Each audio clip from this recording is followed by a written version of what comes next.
the sales contract represents the whole thing. It's not a small piece of what we promised to do. It's the whole of what we've promised to do. I think one of the biggest mistakes people make is assuming things are in a contract without actually looking. I continually have this discussion. I wish I didn't have this discussion as often as I do with agents. Seth probably gets sick of hearing me say it around the office and in classes when people will say, well, what's supposed to happen when blah, blah, blah, blah, blah. And the first thing I'll say is, well, what does the contract say about that? Because you should never be asking a question about what should happen in a transaction without first going to look at what the contract has to say about that specific thing. Here's my guess. Most of the time, your questions would be answered if you only read the contract. If you actually read the contract. Well, people tell me, what happens when somebody can't close on time? I don't know. Maybe look at paragraph 13, the one that's labeled delay in closing. You think that might be a good paragraph to look at? I bet you it would tell you what happens when somebody has a delay in closing. I mean, that's just a wild guess on my part. But it's so important to remember how detailed these agreements have to be. That's why the sales contract takes up 14 pages, because it's got to be detailed. Because if you don't think about it and it doesn't make it in there, it has the potential to burn your clients. And so we need to kind of cover all our bases when we're creating a sales contract. Now, of course, we're not drafting the language. As we said yesterday, and as a reminder, this language, where are we getting it? Where are these contracts coming from? The seller or the buyer. Attorney. The real estate association. Board of Realtors, Association of Realtors. So trade organizations, not the Real Estate Commission, not the North Carolina Real Estate Commission, but potentially a trade organization like the Association of Realtors. But ultimately, who did they hire to do it? Okay, attorneys, them, but who did they hire to do it? Attorneys. Attorneys. So the answer to where these forms come from, these contracts, is attorneys have to draft them. We can only fill in the blanks on a pre-printed contract. We can't come up with any of this language. So we're left with what is there in these sort of standardized ones, or we have to go and hire an attorney to make changes to them if that's what we want, because we're not allowed to draft any sort of language. As I said, we're going to talk in detail about the form that comes from the North Carolina Association of Realtors, and they do it in conjunction with the North Carolina Bar Association. They are not the same people as the North Carolina Real Estate Commission. The Real Estate Commission is where you get your real estate license from. They are who regulates licensing in North Carolina. They do not generate forms. They do not generate contracts. They will not give you advice about contracts. They will not tell you who's under contract. That is not their job. You'll probably save yourself 5 or 6 test questions just with that knowledge right there, because they're going to throw that in there on a bunch of test questions. The forms approved by the North Carolina Real Estate Commission. Nope, that's a lie. The North Carolina Real Estate Commission sets the commission. No, they don't. That's a lie. The North Carolina Real Estate Commission rules on which contracts to use. No, they don't. That's a lie. None of that is the commission's job. The commission's job is to make sure that we follow the rules. They don't help us do their job. They oversee us doing the job. It's the Association of Realtors, groups like that we choose to join, which provide tools that help us do the job. So the Real Estate Commission, they give me the option. You got 2 choices.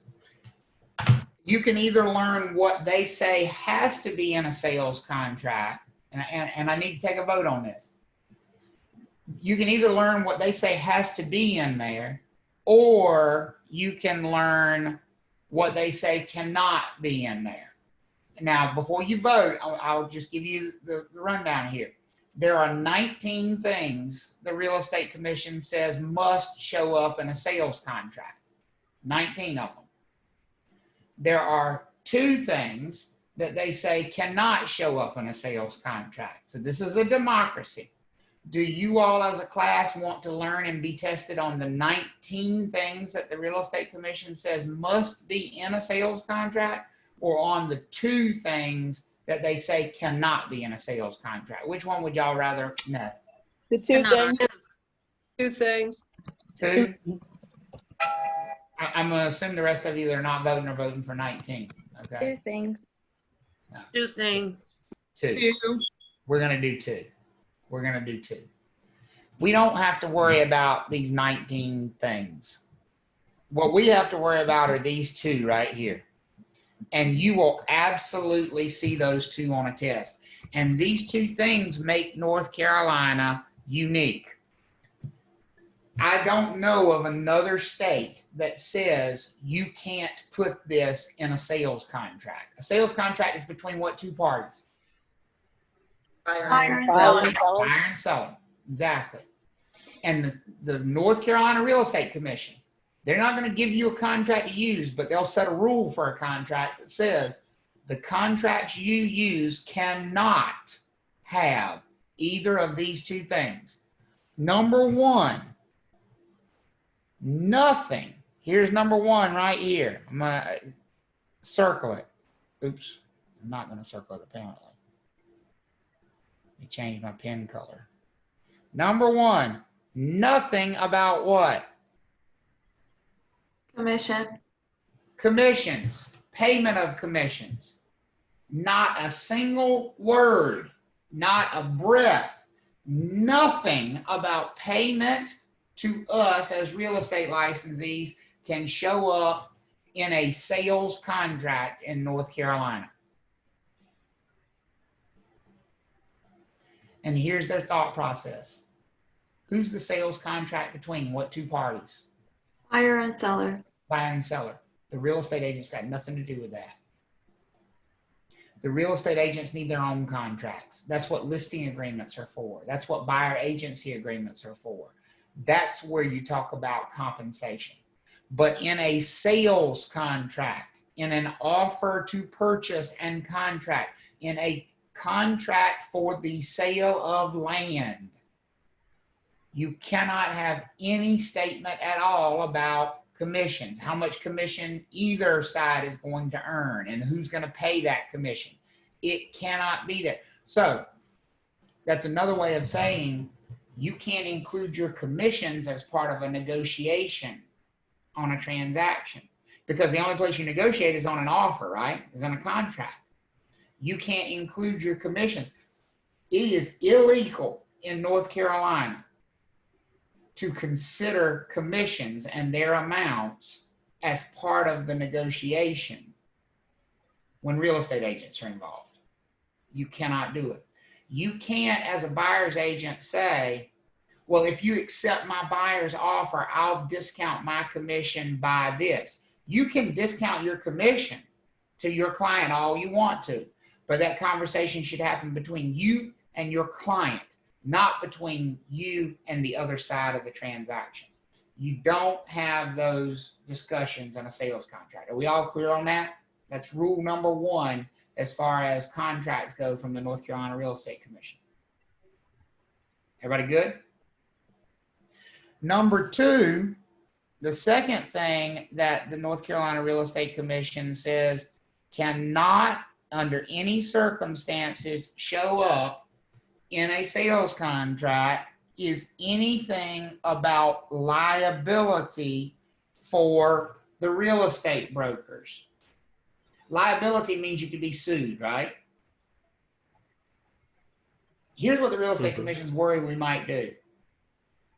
If we are helping put the contract together, if we're dealing with the attorneys, or we're getting the Association of Realtors to come up with a form for us, could we get real sneaky and slick and stick a little statement in there that says the real estate agents are not liable for any misrepresentations, the real estate agents cannot be sued?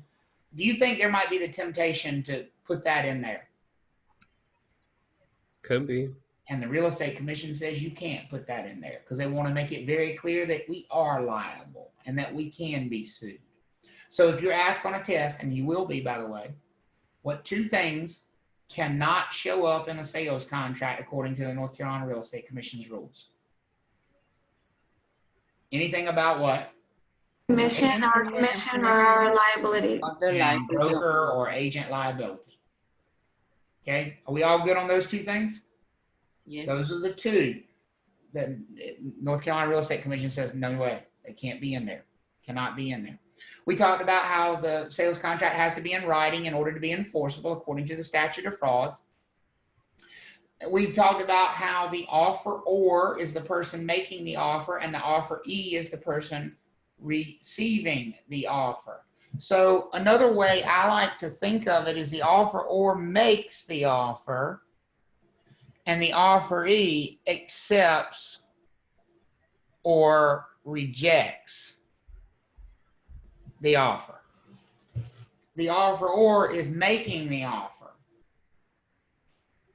The offeree accepts it or rejects it. Which one of them can rescind an offer? Which one of them can cancel an offer? Offeror. The offeror, the one who's making it, right? They can say, my offer, because it is their offer, is no longer valid. The offeree could do what, though? Could they terminate it as well? By rejecting. They can reject it. And what's the number one way most offerees reject offers? By making what? Counteroffer. Counteroffer.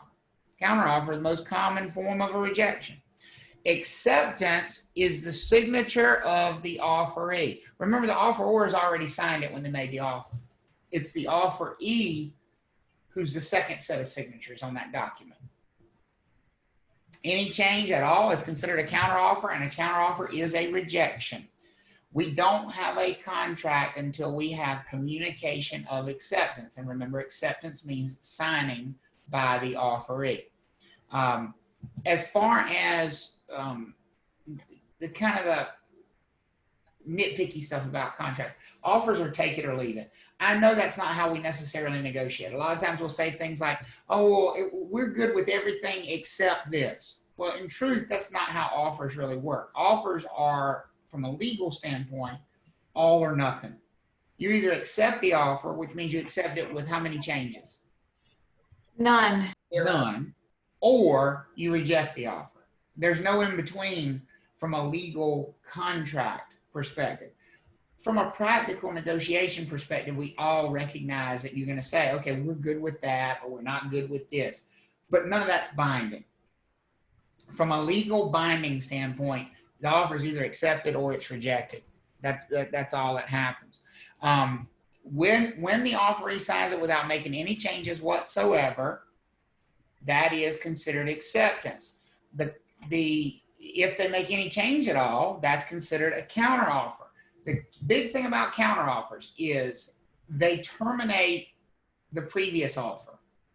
When you make a counteroffer, you have terminated the previous offer. You can't go back and accept it after the fact because it doesn't exist any longer. That's the big hang up here with counteroffers, and that's the danger of counteroffers. We talked about how important it is to have communication of acceptance, because that's the moment where we actually form a contract. On the slide here, it says communication of acceptance can basically be any way you want to. It can be oral communication. It can be in person. It can be written in an email. It can be snail mail. I don't know, Pony Express, smoke signals, whatever you want to do as far as Morse code, any method of communication is acceptable. That doesn't mean they all are equal as far as having verification of them. I personally, I want to have some backup. That's why I like written communication. Does oral communication work for contract purposes? Yes. But I wouldn't want that. I wouldn't want to stand on that in court. I'm not saying it wouldn't work. I'm just saying I would not feel comfortable. So I think you got to recognize that some forms of communication are probably better, even if they're all equally legal. And I think this question came up yesterday from someone. Well, if we're talking to somebody's agent, is that the same thing as talking to them? And the answer to that is yes. Whenever you're communicating with a buyer's agent, That's the same thing as communicating directly with the buyer. Whenever you're Travis? communicating with a seller's agent, that's the same thing as communicating directly with the seller. Go ahead, Elizabeth. So in that first bullet, is it correct to assume that if you are the buyer and you are communicating an offer, and let's just say you end up in the hospital, but you tell your mother, go ahead, make an offer for me, and so that's by another person on behalf of offeree. They don't have to be an agent or anything. I'm trying to unpack all what you said there. So that last line in bullet Let me- one. Yeah, right. I got you. But let me back you up just a second.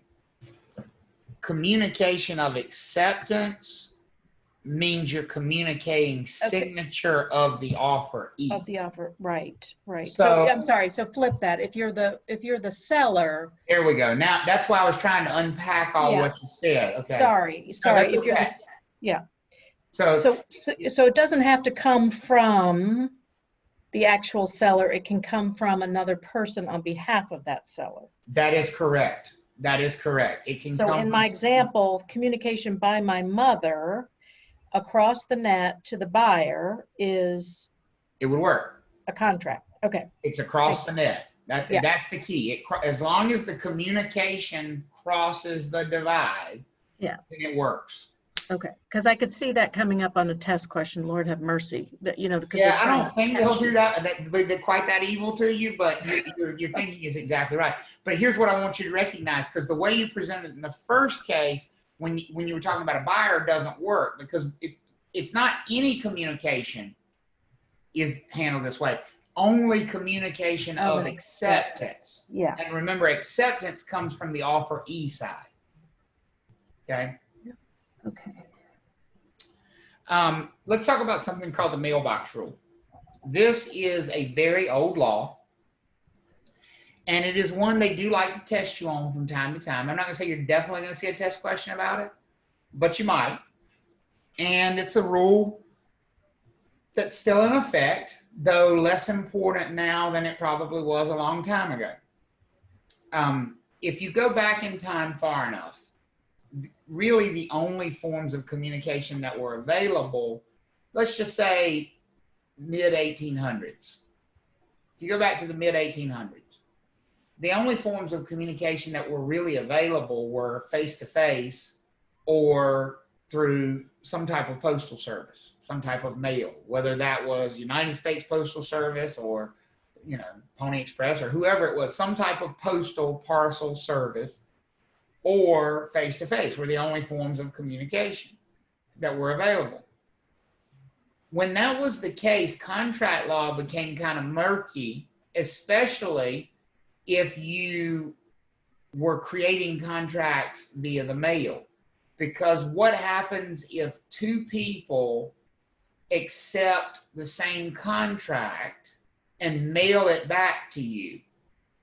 How do you know which one is the right contract? Does that make sense for everybody? The question we're trying to answer? If you get, this was the question that came up to the courts, because here's what was happening. Land in the western part of the country was being sold by mail order. People were placing ads for land in places like Wyoming and the Dakotas. They were placing ads in the New York Times. And they were saying, if you'll pay $50, you'll have, 400 acres. And all you got to do is fill out this form and mail it back to us, and this 400 acres will be yours. Well, then the problem became 5 people sent the form back with their $50. And so they want to know, well, who did we actually sell this property to? The courts had to decide. Y'all follow me on the issue that came up here? Who the heck actually bought this property? How do we decide which one is the real contract? And this is what the courts came down with. The one that's postmarked first is the winner. And so ever since that time, we've recognized that the moment we create a contract, if we're using the mail, is the moment it is postmarked, is the moment it is put into the possession of the postal service, not when it's actually received by the other side. So could, in theory, 2 contract acceptances get mailed and one get there first, but it actually not be the real contract because the other one was postmarked first. Could that happen in theory? Yes. Absolutely. This has become much less important now because very few of us are using the mail to communicate acceptance. That doesn't mean we don't use the mail. Plenty of people use the mail, even to mail contracts, but they communicate acceptance in a different way first. See, if I pick up the phone and I call and say my client's accepted your offer, when are we under contract? Right then when you call. At that moment, and I call. Me mailing the contract after that point has no impact on anything. This is only when the only communication happens through the mail. Is everybody with me on that? And this rule only applies when we're communicating acceptance. So when the offeree is placing a signed contract in the mail and mailing it back to the offeror. That's what we're talking about here. How often do you think that's an issue now? What do you think? Not very often. What if I told you you were wrong, that almost every single contract created ends up dealing with the mailbox rule? How? Is it because it's not through mail? It's just like email and text messages and the time Email is another form of mail. We all have a mailbox that we use. It's an email box. And so what the courts have done is have taken this rule and applied it to our email inboxes. And they have said that the moment of contract formation is the moment the communication is sent, not the moment it is received. Now that's going to show up on a test in a test question. I 100% guarantee you. So let me give you a hypothetical situation. This morning, well, actually, I'm going to give you a real situation. I'm not going to give you a hypothetical. This morning, when I woke up, I saw that my seller, the offeree, had signed that offer without making any changes. And I immediately sent a text message to the buyer's agent saying, congratulations, I just got the signed contract. We're under contract. Suppose the buyer's agent, I don't know, I haven't looked at my phone. I have no idea if the buyer's agent's actually read that text message. Are we under contract? Yes. We are, because the mailbox rule says we're under contract the moment I hit what? Send. Send, not when they receive it. What the mailbox rule does is it sorts through when does the communication happen? And it says the communication happens when the communication is sent, even if it is not received until a later period of time. So in theory, if I send the text and I say we're under contract, what if the agent doesn't look at their text messages and an hour later the buyer calls and says, listen, I want to cancel my offer? No, we're already under contract. And well, the buyer's agent doesn't even know it yet. They say, okay, I'll do that. And then they call me and they say, hey, my buyer wants to take their offer off the table. What do you think I'm going to say to them? We're already under contract. No, they don't. You better go look at your text messages. Because I texted you an hour and a half ago. We're under contract. I have a question, Travis. Yes. So I mentioned I worked at a firm. So a lot of stuff has to be filed according to a certain date. It's just how it is. And this was an exception to the rule. In the same exact scenario, it doesn't matter when they get it. But the thing is even if you don't get it to the post office box, let's say by the time that it needs to be sent out, then I guess could you send it like certified mail? That way you get like a return receipt on it? Yeah, you can do any of those things to get better verification, but the basic rule simply says the moment you place it in the possession of the Postal Service, it's communicated, or the moment you hit send. And another thing is like a lot of companies have their own like mail meter machine. You don't even have to take it anywhere. So That's not a postmark though. That's different. That's just postage. A postmark is when it's actually accepted by the United States Postal Service. But it has a barcode on it, so all they have to do is I get that, but that's still not a postmark. The postmark is when they put that line through it showing that it's been processed. And it has a date and time stamp on there. Oh no, it will have that date and time up there. It'll be in like I know that, but that's still not the postmark. I'm telling you, when it actually goes through the mailing system, they put another mark on it, and that's the postmark. That's Okay. the one that's going to count. That's what I needed. So it's not when you put it in the mailbox. It is when you put it in the mailbox according to the law, but for practical purposes, what do you think a judge is going to use as the time it was put into the possession of the mail? The They use postmark. the postmark. Yeah. It is technically the moment it is put into the mailbox, but the proof of that is almost impossible. Now, that becomes more important when you just hit the button send on an electronic communication. Right, right. Hey, Travis, Sorry. I've sent stuff out recently and I've received stuff and it has not had a postmark on it. Where like everything is like fully intact, like nothing. Could that be because it was like if it didn't go through like the machine, if it's non-machinable? If they're would that change? sorted, if it's like a pre-sort, I don't think they get a postmark. But that's, I mean, I don't know how the Postal Service handles their business anymore. I just know what the rule says, and I know it won't matter for you on the test, and I certainly know it ain't gonna matter for you in the real world. Because if you're creating a contract via the U.S. Postal Service mail, I mean, that's just, I can't imagine who would be doing that.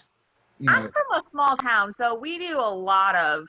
No, I get that you do a lot of mailing, but I don't think you're really thinking about what I get that you do a lot of mailing. I'm not going to say people don't mail, but here's what I'm asking you. If you had a buyer or seller sign a contract, would you think they would put it in the mail and send it back to the other side and never communicate in any other way, hey, I've signed that, or I've mailed it to you? Or do you think the more likely outcome is they're putting it in the mail, but they're calling somebody, or they're sending a text, or they're sending an email and saying, hey, we signed that and we stuck it in the mail?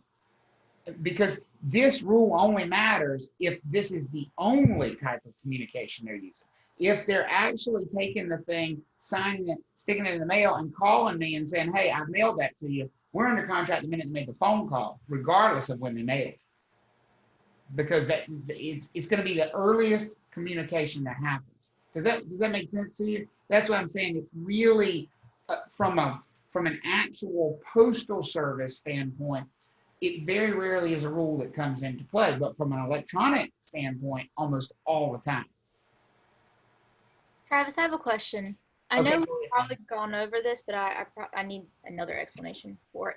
So say you mail it to them and it takes them a while like to get it, or any other scenario like email or phone call, and you guys are under contract and that person is like, okay, well, I just don't want it anymore. Can they, like, what happens with that? Like they had made an offer. Give me that one more time. Make sure I got you. So like you guys are under contract and then the buyer changes their mind and doesn't want to buy the house. They can't do that? You started with I'm sorry. Yeah, you started with they're under contract. Yeah. There's no changing your mind once you're under contract. That's called a breach. Okay. Yeah. And then it follows, then you have to look at the contract and see what it says about a breach of that contract. Okay. I knew we talked about it yesterday and I just wanted to like refresh my memory. Right. Well, and it's a great question. I just want you to think about like what the phrases you're putting together, like, that defeats the purpose of a contract. Like you don't get to change your mind after you sign a contract unless you sign a contract that specifically gives you the right to do what? To breach? To change your mind, to Yeah. back out, right? So the question is going to be, do you have a contract that gives you that right? Now, most contracts don't give that right. Okay.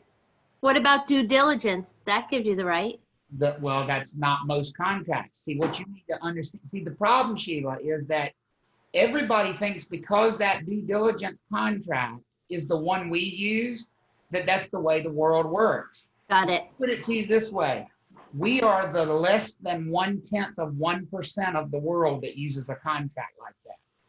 Everywhere else you go, every client you ever encounter who comes from another state is going to look at our contract and go, what the shit is that thing? Because it is that crazy different. And here's why that's important to you all in this class. You take a national exam. Most of all of the test questions on that national exam that deal with contracts aren't going to have anything to do with y'all notice how often has this happened in this discussion already? Every time I say something like, you don't have the right to back out of a contract, somebody throws out due diligence, right? You're going to do that to yourself on the test, and it will kill you. Because when you take the national section of the exam, those people who wrote that test, they've never seen our contract. They don't want to know what our contract looks like. You can't answer those questions thinking about our contract. If you're going to answer a question thinking anything about the due diligence contract, you better look and see what section of that exam you're in, and you better be in the North Carolina section. Because I can assure you that contract questions in the national section of the exam won't have anything to do with that contract. And I know we're going to spend a lot of time on it. So it's seen, and because it's really important in the real world here. But I'm really trying to draw that distinction out for you of don't jump to the conclusion of, well, that's the way a contract works, because that's the way ours works. Ours is the different one. We are the ugly duckling when it comes to that. Ours is weird. I think it's better, but we're weird compared to everybody else. So, Hey, Well, Travis, but- is go ahead. the mailbox rule the state level as well? Mailbox rule is national. Mailbox rule is national. Cool. National. Absolutely. Travis, I have a question. So we will be tested on a generic contract that includes contingencies in the national section, and we will be tested on this specific contract on the state section, right? Correct. That is correct. You need to know contract generics for the national section, and then you need to know the specifics of the North Carolina Realtors contract on the state section.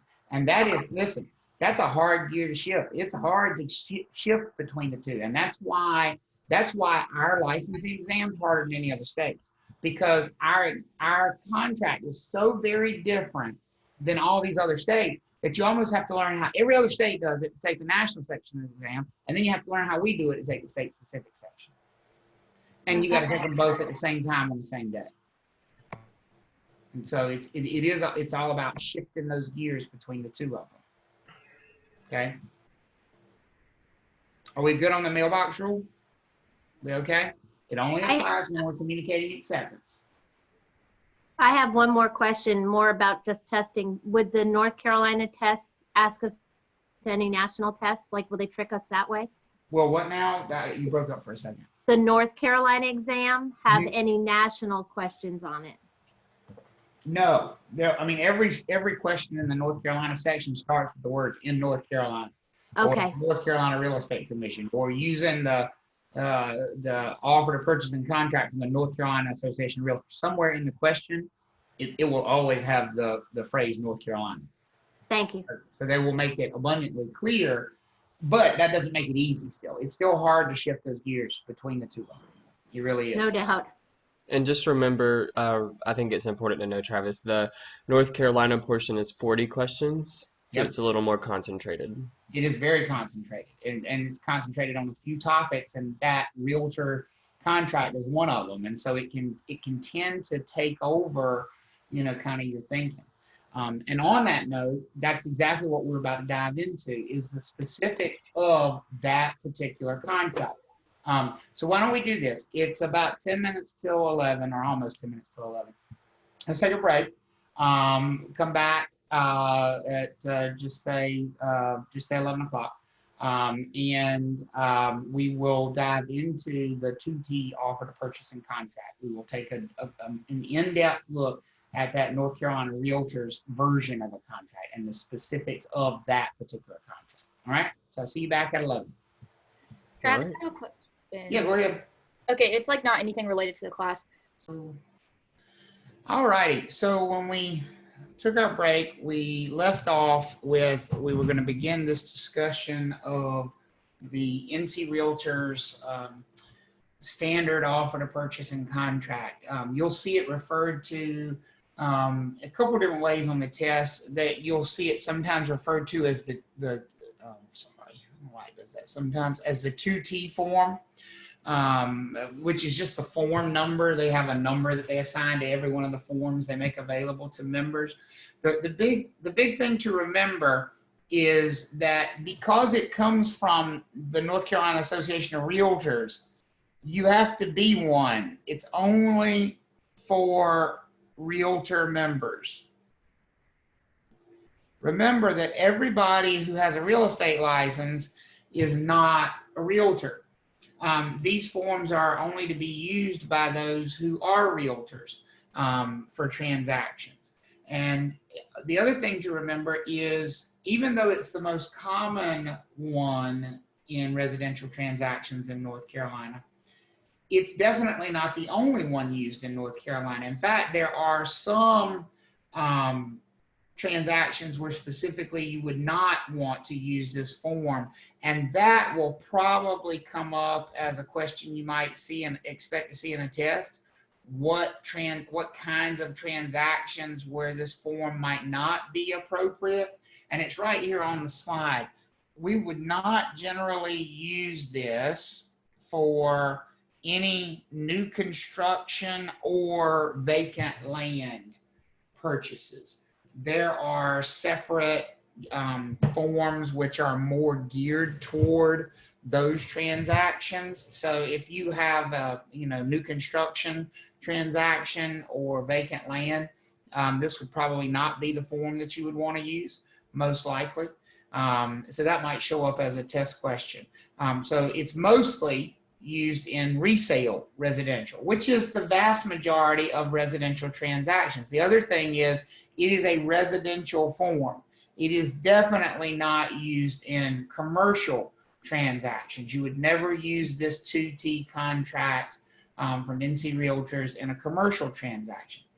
Before we go into the specifics, and a lot of them you already know, I just want to remind you, these are specifics of a contract. They are specific to this contract. Everything we're going to cover in this section is only to be applied to this contract.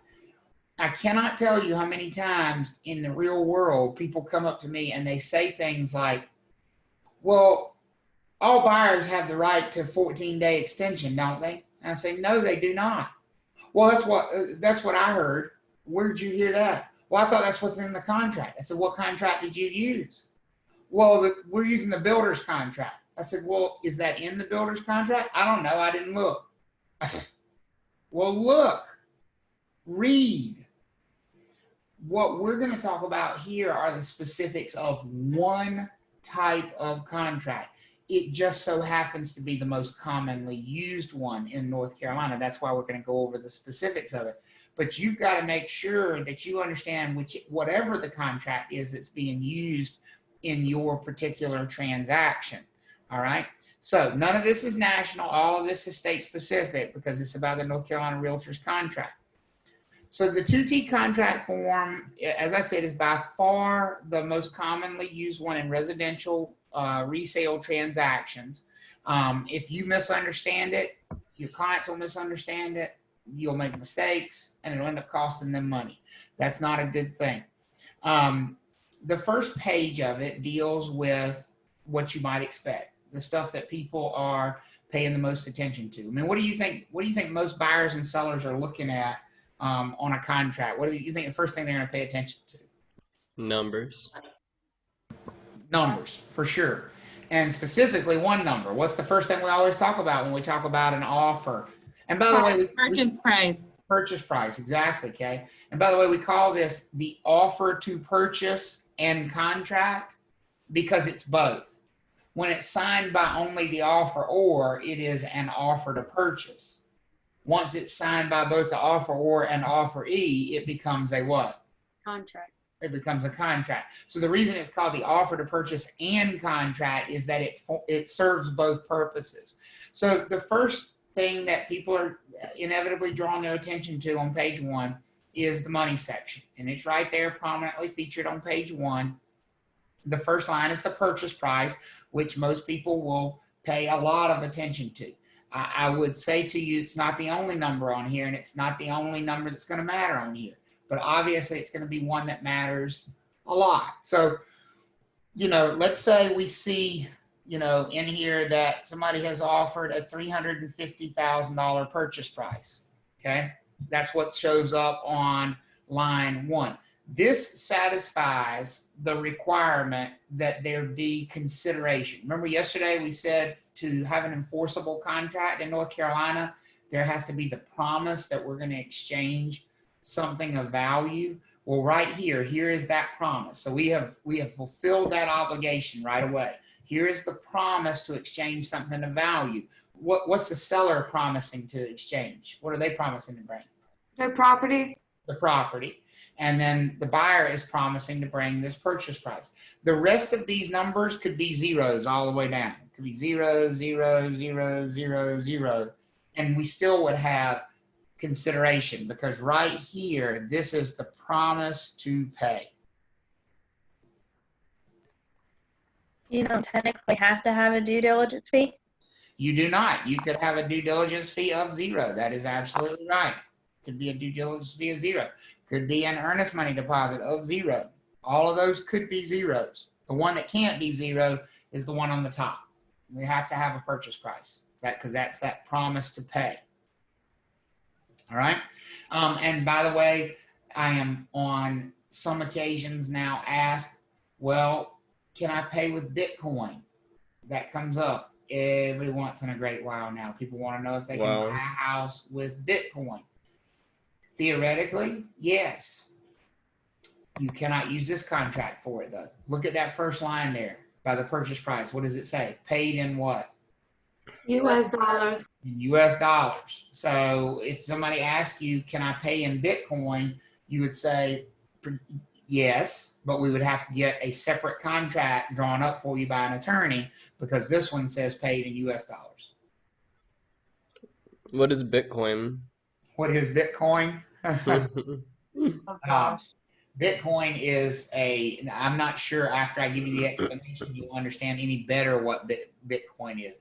It is a cryptocurrency. Shane is correct. It is a completely digital currency. It is meant to, whereas our digital money, so to speak, is enumerated in US dollars. Like when you look at your bank account digitally, yes, it's just digits, but it's digits in dollars. Bitcoin is its own currency. It can be exchanged directly for goods and services as a currency. It doesn't have to be converted into any other currency, and it's not the currency of any country. So it's a sort of an internationally utilized, and it has, it deals with blockchain technology and all the things that go along with that, which make it indeed difficult to trace, and so it has some appeal to some certain segments who like to deal with monetary transfers that aren't easily traced. That's not to say that's what everybody who deals in Bitcoin is doing, but that's certainly part of it. But it's a cryptocurrency.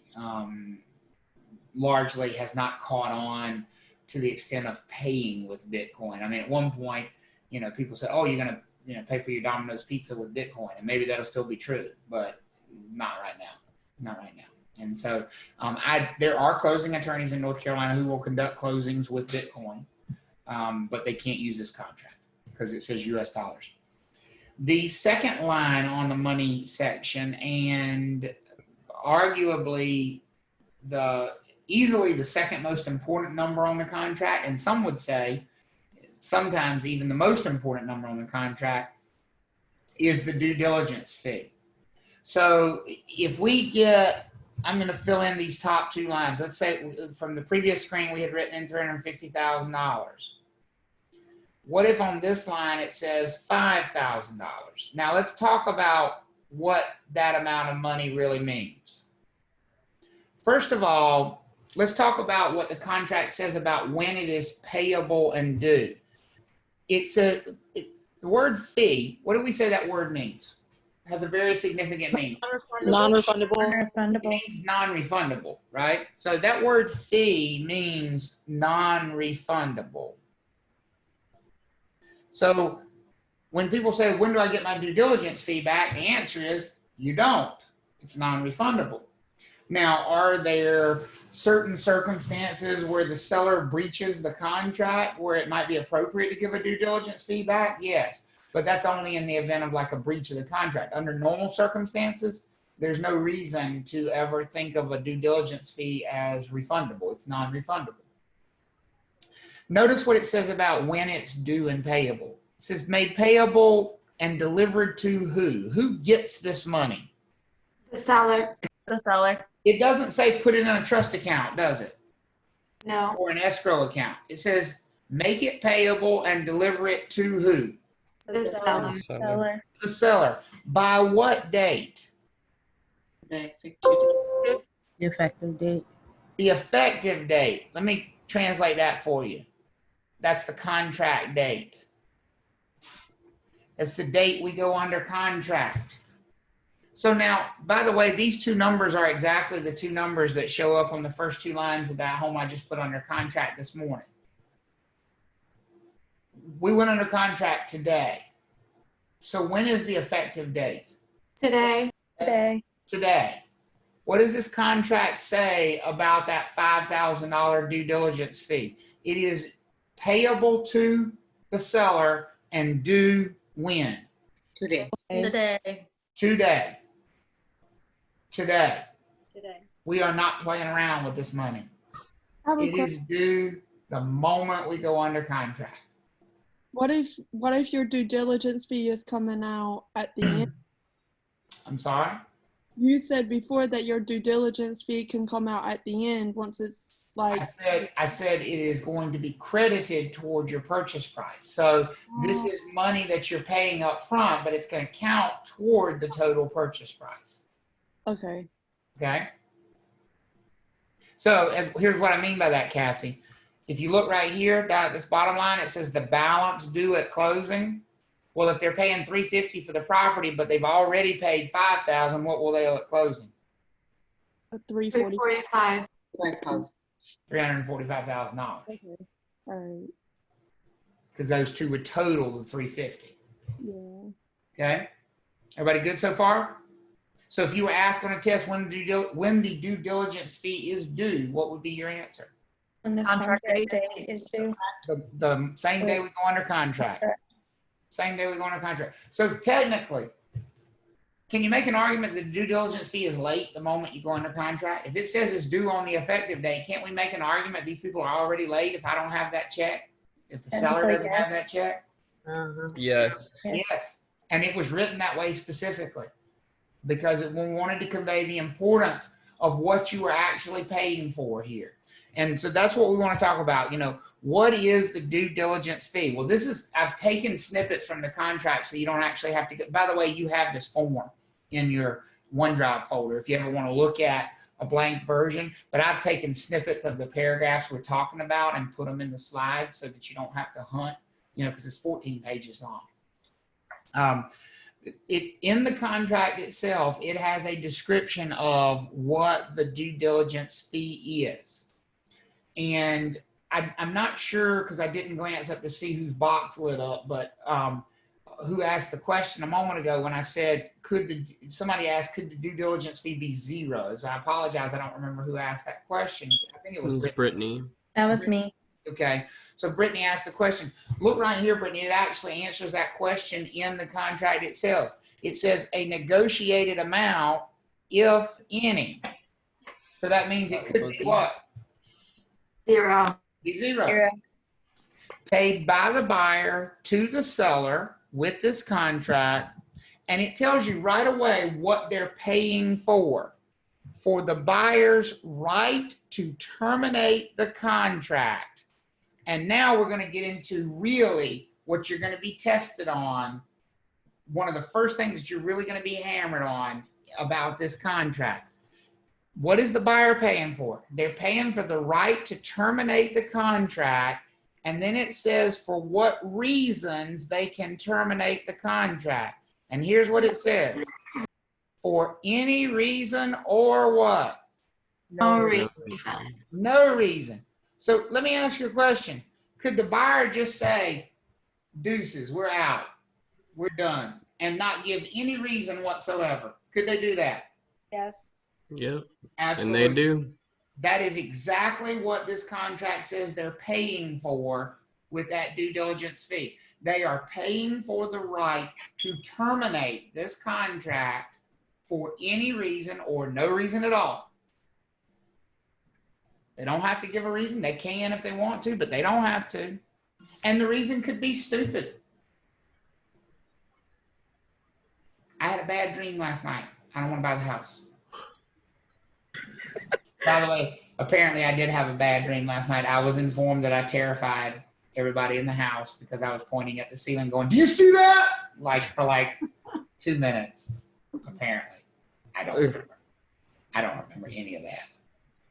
So, yeah, apparently the night press gave me nightmares last night. I don't know. That is It was hilarious. I still think it was made up, but it was the first thing I heard this morning. Oh my God, you scared the crap out of me last night. I'm like, what? What did I do? You were pointing at the ceiling saying, "Do you see that?" 70 times in a row. Hey, Travis, real quick before you go on, Anna had asked, is due diligence always applied to the balance, or are there times where it's not? Anna, that's a good question. If you are using this contract, it's always applied to the balance because that's the way the contract is structured. Now, could there be a fee, which, by the way, this is the same thing as an option fee? We're going to talk later on today about an option contract. An option fee is an amount of money a buyer pays to the seller so that the seller will take the property off the market while the buyer decides if they want to make a decision, decides if they want to go forward or not. Doesn't that sound a lot like a due diligence fee? Yeah. There are option contracts where the option fee is in addition to the purchase price. This is not one of those. If you're using this contract, it's always a part of the purchase price because that's the way it's structured. So, could you have a specialized contract? Yes, no doubt, but it wouldn't be this one. It would not be this one. Okay. Caitlin said, we didn't pay a due diligence fee when we bought my house, so that means I wouldn't have been able to get out of my contract if I wanted to. Good question, Caitlin. No, that's not true. What would depend on is, did you still have a due diligence period? Because the contract makes it clear that the fee could be zero, because it says, if any. If you used this contract, that would be the first question to answer is, did you use this contract? If you used this contract and your due diligence fee was zero, you still could have had a due diligence period. Because if you look down here on time at the bottom, it says the due diligence period is the period beginning on the effective day. And we said that was what? The day we go under what? Under contract. Under contract. This is contract day. So the due diligence period begins on the effective date and it extends through 5 p.m. on, and this was the due diligence date that this contract this morning has on it. And it says time being of the essence with regard to said date. So what does that mean about this date? Cannot be extended. Set in stone, right? It's an absolute deadline. 5 p.m., August 17th of 2020. So Caitlin, let me ask you a question. Did you use this contract on your purchase? Because I wanted to answer your question, but I want to make sure you use this contract first. That I do not know, because when I bought my house, I didn't know nothing. I honestly was yeah, I'll sign whatever. I Gotcha. didn't really, I was just in a rush to buy the house, so I didn't really care. How long ago was this? Almost 2 years ago. Was it new construction or is it resale? It was a resale. Where are you located? I'm in Jacksonville, North Carolina. Okay. Probably you did use this contract. There are certain areas in the state where the market is not nearly as hot, where it is very common to see a zero due diligence fee. Okay. But a zero due diligence fee doesn't mean you don't have a due diligence period. Because if you look at what this says, it says we can terminate for any reason or no reason. And when can we do that? If we look at the language up there, during what? Due diligence period. During the due diligence period. So even if your fee was zero, assuming you had a due diligence period down here on the bottom, you still had the right to terminate. Okay, cool. Does that I just help? wanted to clarify that. Yep. Yeah. Okay. So Thank then you. why do people pay? Why do people pay? Yeah, like if you don't have to pay and you can still do whatever you wanted, what's the point of even giving them the money? Because contracts are a two-sided dance. You have to get your contract accepted, and everything is a competition. If you're in Jacksonville, and do you remember, Caitlin, how long your home had been on the market? Do you remember? 2 days. We made an offer on it in 2 days. Yeah, it was on the. What I would say is the seller got very bad advice in your case, because I would have probably demanded a due diligence fee. I think he was in a rush to sell the house. I'm not for sure, but I believe so. Yeah. And so the answer, Danya, to your question is some sellers have not caught on to the fact that they can demand this fee. I can tell you that is certainly not the case in the triangle. Sellers have very much caught on to the fact that they can demand this fee. And because it's non-refundable and because it's paid up front, do you think this is going to be something that's weighed heavily by the sellers when they're evaluating offers, especially if they're comparing offers side by side with each other? Yes. Yeah. And I'll tell you, we had this yesterday. Now, in our case, the one offer we accepted was better in every regard. It was better purchase price wise, but one of the offers did get close with regard to purchase price and wasn't taken nearly as seriously because these were the numbers we saw on our offer. We saw $350,000 with a $5,000 due diligence fee and a $2,000 earnest money deposit. But the other one that was closest was $347. So, still not as good on purchase price. But here was the real compelling thing. The due diligence fee was $1,000 and the earnest money was $1,500. So if you're the seller and you're looking at those offers side by side, 347 and 350 sound pretty close. Mm-hmm. But when you take the whole picture into account, they aren't really close at all, because when you start to compare, not only is these people willing to pay more total for the property, but they're also willing to commit an extra $4,000 non-refundable money the moment we go under contract, it becomes a no-brainer. So the answer to your question of why do buyers do it even though it says it can be zero is otherwise they wouldn't get under contract in certain markets. So here's my advice. If you're on the buyer side, you should always push for the due diligence fee to be what? In a perfect world. Lower. On a buyer side. Lower. Zero, if at all possible. If you're on the seller side, you should push for it to be as high as possible. How about the period of time? This is the period of time where the buyer can terminate, can cancel. Okay? Do we, as a buyer's agent, do we want more time that the buyer could have right to terminate? Yeah? Yes. How about for the listing agent? Less time. We want to negotiate this as short as possible. If we're the listing agent.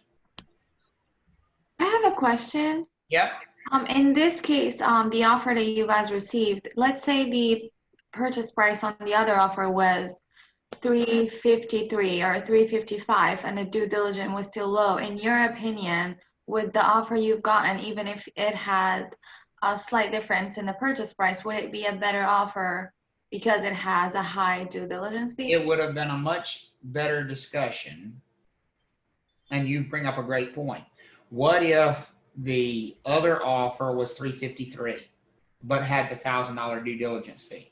In my opinion, $350 with a $5,000 due diligence fee is a better offer than $353 with a $1,000 due diligence fee. And I'll tell you exactly why. And this would be what I would have walked the seller through as well. I don't think it's going to appraise for $350. I certainly don't think it would appraise for $353. The buyer has the right to terminate for any reason during this due diligence period.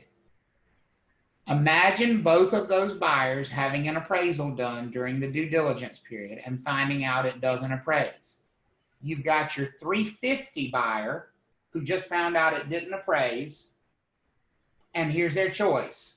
they can walk away, but of course it costs them how much money to walk away? $1,000. $5,000. $5,000 for the 350 buyers. $5,000 to walk away. You've got your 353 buyers who've just found out it didn't appraise, and it costs them how much to walk away? Only $1,000. So it would be easier for them to walk away. Which one is more likely to get to closing if I am scared of the appraisal? The one with the high due diligence. The one with the higher due diligence fee, because they've got more invested in it from the beginning. It's very unlike, because here's the thing, here's what I know. They'd be stone cold stupid if that thing appraised for $345 not to go ahead and buy it, because they're burning $5,000 by walking away anyway. Does that make sense? They're going to pay $5,000. In fact, they're burning more than $5,000 because they got to pay for the appraisal. They're probably going to pay for an inspection. They're going to be $6,000 into this thing. The earnest money as well. Well, we're going to talk about the earnest money. Hold on to that thought. But see, that's why the due diligence fee conveys such a heavy message, because of its non-refundability.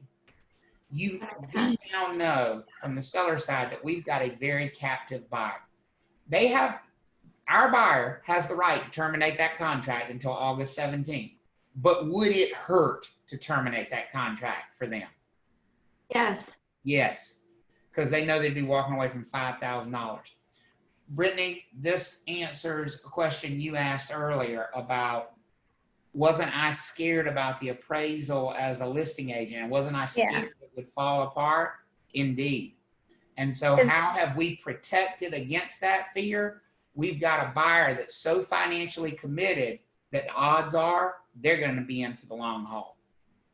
It just kind of worries me, like, and please correct me if I'm wrong, because I'm very confused about this. It just concerns me that you guys are taking a huge risk with you already knowing your appraisal value of what the house is worth.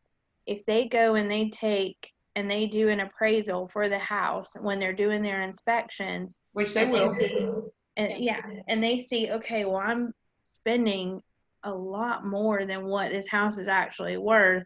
I have the money, I've been approved for the loan and everything like that, but can they still say, well, I don't like the offer that I put in, can I go ahead and just reduce it because the house is... They can say whatever they want to, but we don't have to agree to any of that. Right. So, like, could that happen, though, even though, like, you're under contract and all that stuff? Let me tell you what's going to happen if it does not appraise. My seller's going to say, you agreed to pay $350, or you have the right to terminate. Take it or leave it. Please let us know what you would like to do.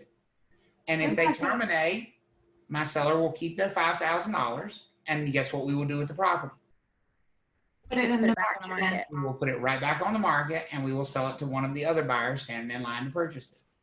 But they're not going to get me wrong. Like, I'm very happy that you got an offer that high, but I'm also thinking of it on the buyer side too. It doesn't seem like a realistic offer with the comps in that neighborhood. And that's why it's their job to have evaluated that. That's why I hope they had that evaluation done for them, and I hope they understood what offer they made. You know, you can't look at a transaction holistically when you're on one team. Right. I can certainly look at it and say, I'm not sure I would have given that advice. But what I have to look at is to protect the interest of my seller. I'm definitely concerned about appraisal. But $5,000 accomplishes two things. Number one, if it falls apart, the seller feels perfectly fine. She will have held it off the market for 28 days for $5,000. She's comfortable with those numbers. She's comfortable with, if she has to hold it off the market for 28 days, being compensated $5,000. We're also equally comfortable that it won't get terminated anyway, even if it doesn't appraise, because the buyer is so financially committed to the transaction. So my seller views this current contract as not much of a risk from her perspective, because in the grand scheme of things, it could be a good thing for her if it falls apart, because she'll keep their money and she'll sell it to somebody else. I don't expect that to happen, but that's the way she looks at it. Okay. I'm sorry, like, I don't mean to keep like questioning it. No. I'm trying to see both sides so that I can understand both sides of the situation. Completely. Go ahead. Is it also because they have such such a strong financial offer. So if it was someone that needed to finance, 80%, then it would be a risk. It is. So you're looking at the whole picture. You're looking at the fact they're putting 30% down, which means they have a lot of cash available. So somebody putting 30% down, if the appraisal misses by $10,000 or $15,000, are they really gonna not purchase and have spent $5,000 on a home and still not have one? Or are they just going to suck it up and pay the extra $10,000 or $15,000? My calculation is they'll suck it up and pay the extra $10,000 or $15,000. So it's reading the tea leaves. There are no certainties when it comes to creating these contracts. It's always about doing your best to protect against the inevitables. Travis, isn't it also correct that you got to look at the big picture?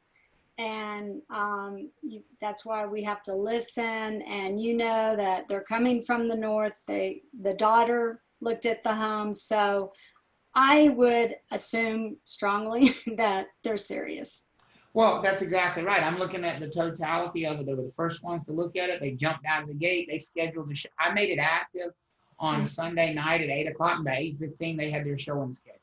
And they looked at it at 9 o'clock, and by 10:15 we had an offer in hand. So, what that tells me is they were shot out of a cannon on this thing. They want the house. And I don't think there's going to be much that stands in their way of getting it. I think it's going to close. So, but we want to make sure that there are financial protections against that. And $5,000 is pretty, how many of you wouldn't just, if somebody came up to you and said, just don't sell your house for the next month, I'll pay you $5,000. How many of you would be comfortable with that deal?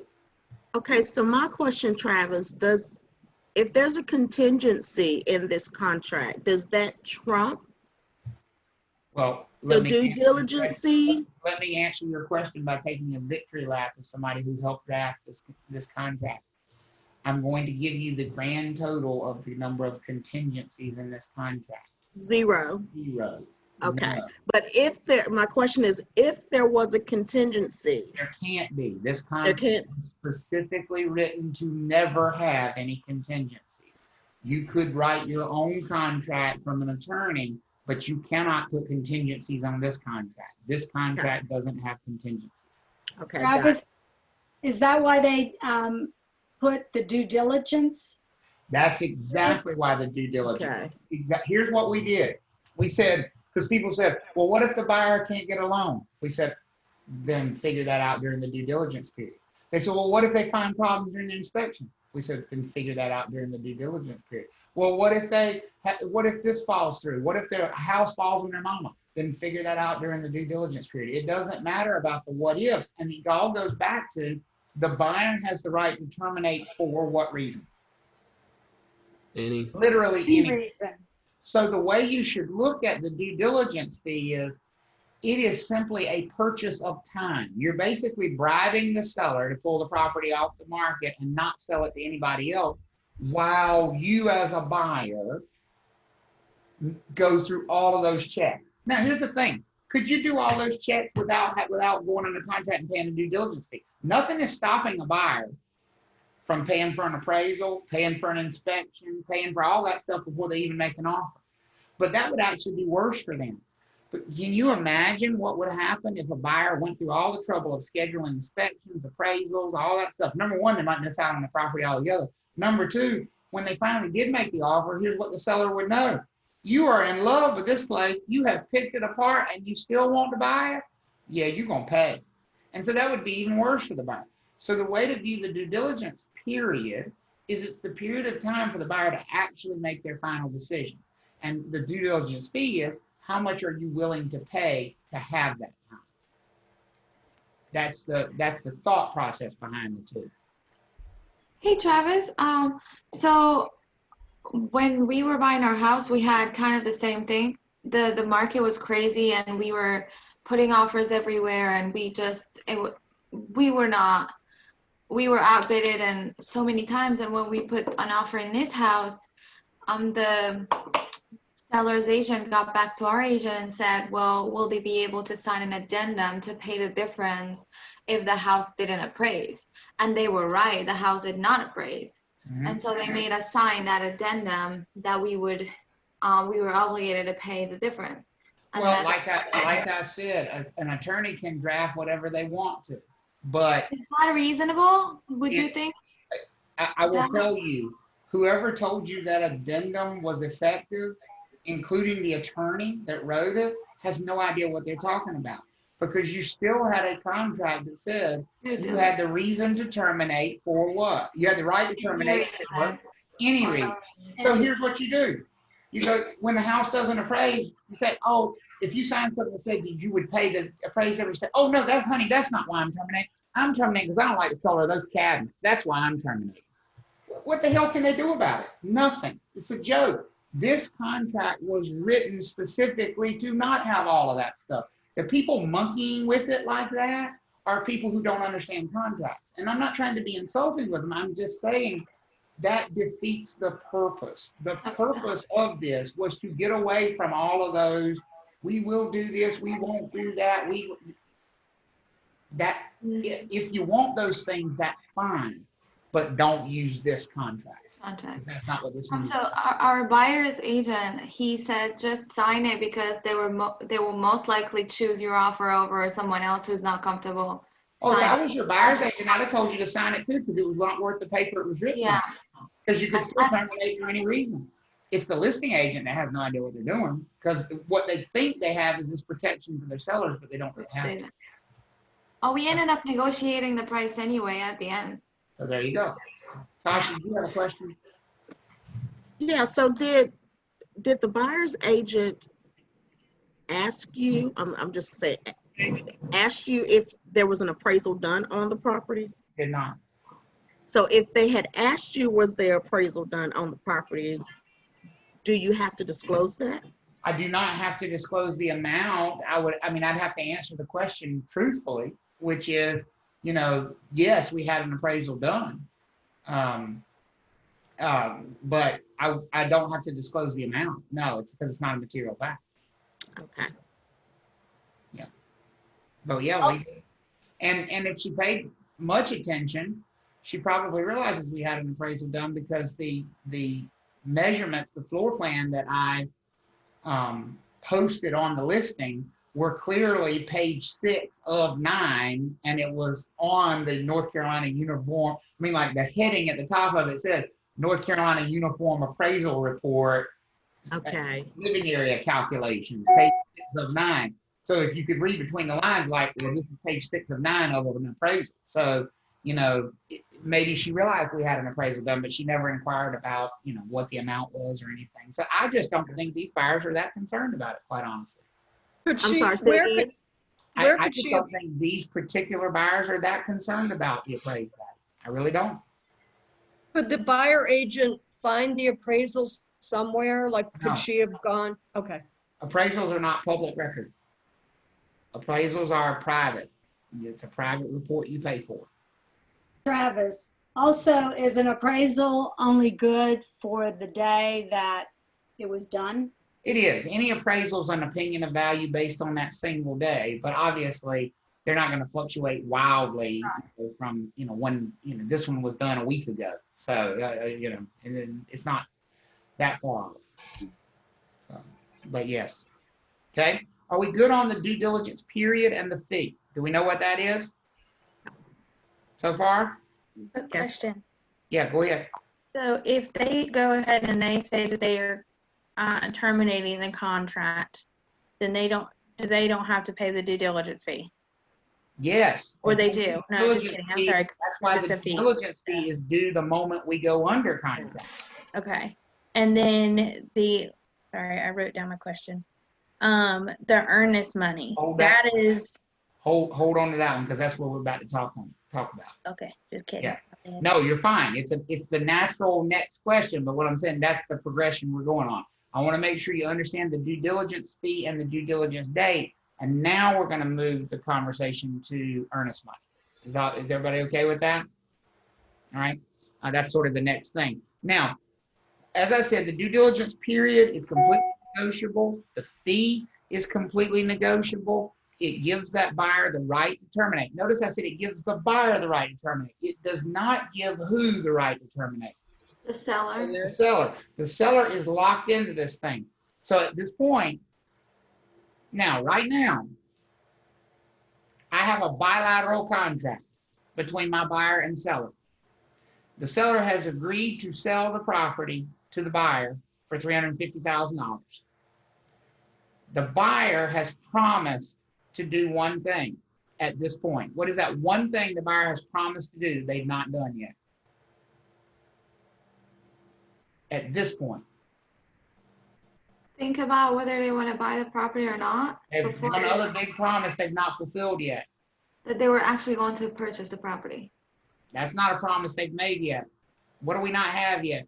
The money. The money. We don't have the due diligence fee. Have they promised to pay it? Yes. Yes. So the buyer has a promise they've not fulfilled. The seller has a promise they have not fulfilled. Is that bilateral or unilateral? Unilateral. Unilateral. That's Bilateral. the buyer has a promise. Bilateral, because isn't it both? The seller I meant by. promise they have not fulfilled. That's both of them have promises that have not yet been fulfilled. Is it bilateral or unilateral right now? Bilateral. Bilateral. Bilateral. The moment the buyer fulfills the promise of paying the due diligence fee, have they made any further promises at that point in time? No. No. So at that point in time, when we reach that moment when they pay the due diligence fee, it becomes unilateral because only the seller has promises that they have not fulfilled. There is a point in time at which it will change back to bilateral, where both of them have promised to move forward with the transaction. What date do you think that will be? 5 p.m. of the due diligence. 5 o'clock in the afternoon on August 17th is when that will change. It will change back to bilateral at 5 o'clock in the afternoon on August 17th because the buyer loses the right to do what at that point in time? Change To their back mind. out. At that point in time, they're locked in. They're locked and loaded. They've promised to purchase. So right now, they haven't promised to purchase the property. Right now, all they've promised to do is pay a due diligence fee. As of 5:01 on August 17th, though, they will have promised to purchase the property. Does that make sense for everybody? Okay. So let's talk about what things the buyer should, if you're the buyer's agent, what things the buyer should take care of during the due diligence period. Well, all those things that you said you were worried about this morning. They couldn't get a loan. So then what should they do? What should they do? Get their financing done right now. Get it taken care of right now. Go apply for the loan. If you need an appraisal, you better get one done. And you better get all that figured out before when? This particular buyer, look at this particular contract. They better get all that loan figured out before what day? August 17th. August 17th. Can the buyer inspect the property? If you were a buyer's agent, would you recommend they get an inspection? Yes. And when would you recommend they get that inspection done so that they can see the results by? No later than when? August 17th. August 17th. If they were worried about the septic system, should they probably get a septic inspection done if that's something they're worried about? Coincidentally, when should they probably get that all done by? August 17th. Or August 17th, because the buyer's only chance to get out of this thing with no further damage is to terminate by 5 o'clock on August 17th. Does everybody follow that line of thinking? Yeah. Notice I said their only chance to get out of this thing with no further damage. To be clear, the buyer's already in this thing pretty deep, correct? Yeah. I mean, I'd say $5,000 pretty deep. And they're already in it for that. Okay? But look at that next line down there. The earnest money deposit. If you look at that next line down there, by the way, that's a 7. My penmanship's terrible today. Yeah, it looked like a 2. I know. They're putting all their money in due diligence. Hey, Travis, how does it work with getting everything done, like with everything going on like right now, where people are not, like, let's say if the owner of the property still lived there. Yeah, and she does. And they were, heaven forbid, they contracted the virus, and they're not allowed to have visitors or anybody in the home. How would that affect the closing date, or the August 17th date, because they can't have anybody come in there and do inspections and stuff? You see what I'm saying? Like, yeah. Contracts are cold and hard. Okay. Contracts don't have feelings, and contracts don't get coronavirus either. Apparently. It's tough. And Yeah. so the buyer is taking a risk. And so when they say we're going to get all this stuff done by August 17th, they better be able to be sure they can get it. Now, here's what I would do as a buyer's agent. Before I made that offer and I put August 17th, I would have already gone in there and I would have reserved my home inspection. I would have contacted the lender and said, when can we get the appraiser out there? I'd have an idea that I could get all that stuff done in the next week or so. And for all I know, the buyer's agent's already working on all that stuff. Because is it imperative to get all this knocked out before August the 17th? Yes. For the buyer. That way, if there's any issues, they'll be taken care of. That's right. And here's why it's imperative. This number right here, that's the further damage I'm talking about. Right now, how deep into this thing is the buyer? Best case scenario. $5,000. $5,000. That number is going to change at some point in the future. That number is going to change at some point in the future to that number. They're going to be $12,000 deep. Where did I get $12,000 from? From 7,000 and 5,000. Due diligence and earnest money. If I add those together, here's what I'm saying. Right now, their earnest money is safe as it can be. If they want it back, all they got to say is let me out, and they will get it back. Everybody with me on that? Let me out. They will get it back. And coincidentally, they have the right to say, let me out. Until when? August 17th at 5 p.m. August 17th at 5 p.m. How deep in this thing are they going to be at 5:01 p.m. on August? $12,000. They're going to be $12,000 deep in this transaction, because here's what's going to happen. That earnest money that's so protected and guarded right now that we'll just give back to them just because they say they want it back, on August 17th at 5:01 p.m., it becomes non-refundable. So is that some real incentive for them to get all this stuff done by August 17th at 5 p.m.? Yes. Does that make sense for everybody? So that's exactly what the way this contract is structured. And so what should they do during their due diligence? Everything. And this is all in the contract, by the way. These are recommendations to the buyer that are in the contract. It says if you want to do an inspection, you do it. If you want to do a title search, you better do it during the due diligence period. If you want to get insurance on the property, we recommend you do it during the due diligence period. That's all right there in the contract. It tells the buyer basically, you should do all of this stuff during the due diligence period. Okay, so my question is, on the contract, it says either with this offer or within 5 days of the effective date of this contract. So if the effective date is the date that the effective date is the contract date, so wouldn't it be 5 days after August? You're talking about on the earnest money deposit line right here that I put on the screen. Yes, sir. Right? You're saying that it's either made with this offer right there. Yes, sir. Right? Or within 5 days after. That's just when they have to pay the earnest money deposit. Not when it becomes refundable or non-refundable. That's just when they have to pay it. When they have to pay it. Okay. Right. Depends on which box you check. That's when they have to pay it. Okay. And most people check within 5 days just to give themselves some leeway. Okay? So, got it. Is that business days? Days, calendar days. Okay. calendar days. So like things like inspections.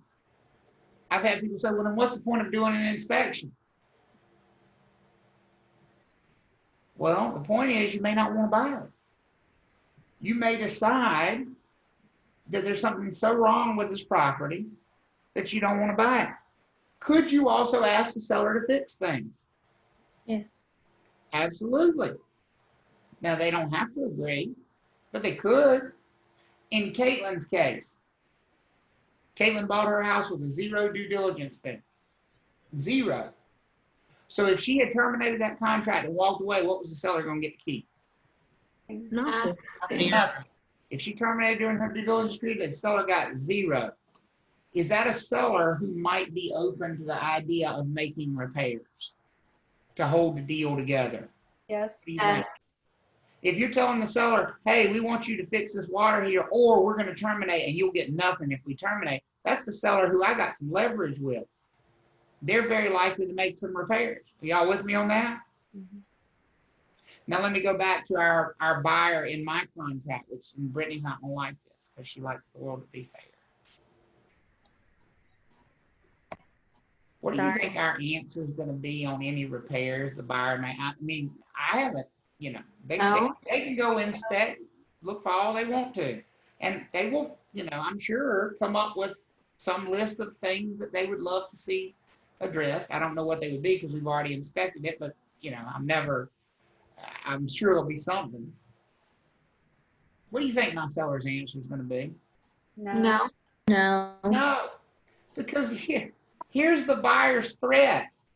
You either fix that door for $400 or we're terminating the contract and we'll just let you keep our $5,000. Well, you just paid for a $5,000 door. Bye. Bye. I actually had an argument take place in the school when we had in-person classes. 2 agents, they were in the same CE class and they were involved in a transaction together, and they got in a pure fight in the lobby about repairs.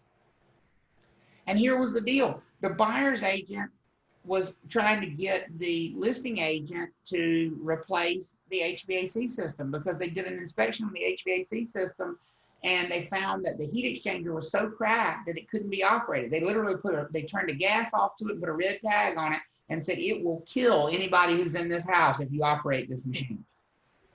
It will literally kill the people in the house. Do not operate this HVAC system. First of all, is that a material fact, you think? That it will kill? Yeah. Yeah. Well, the buyer's agent said, you have got to fix this. This is a huge deal. And the listing agent said, the seller said no. And the buyer's agent said, well, if you have to my buyer can still terminate this deal. We're still in our due diligence period. And if we have to terminate this, you're going to have to disclose this to the next buyer. And the listing agent said, number one, you are within your due diligence period. And the seller has asked me to give you a message regarding that. In regards to the fact that your buyer may terminate, the seller would like to remind you that your buyer paid a $10,000 due diligence fee, and the seller would welcome your termination at any time. So is this your termination? Because we would love to have it. That's literally what the agent said. You talk about nasty. I mean, she got nasty. She said, please terminate because we will keep your $10,000. And then buyer's agent got mad again. She said, but you're going to have to disclose that to the next person. Listen to the agent said, no, we're not.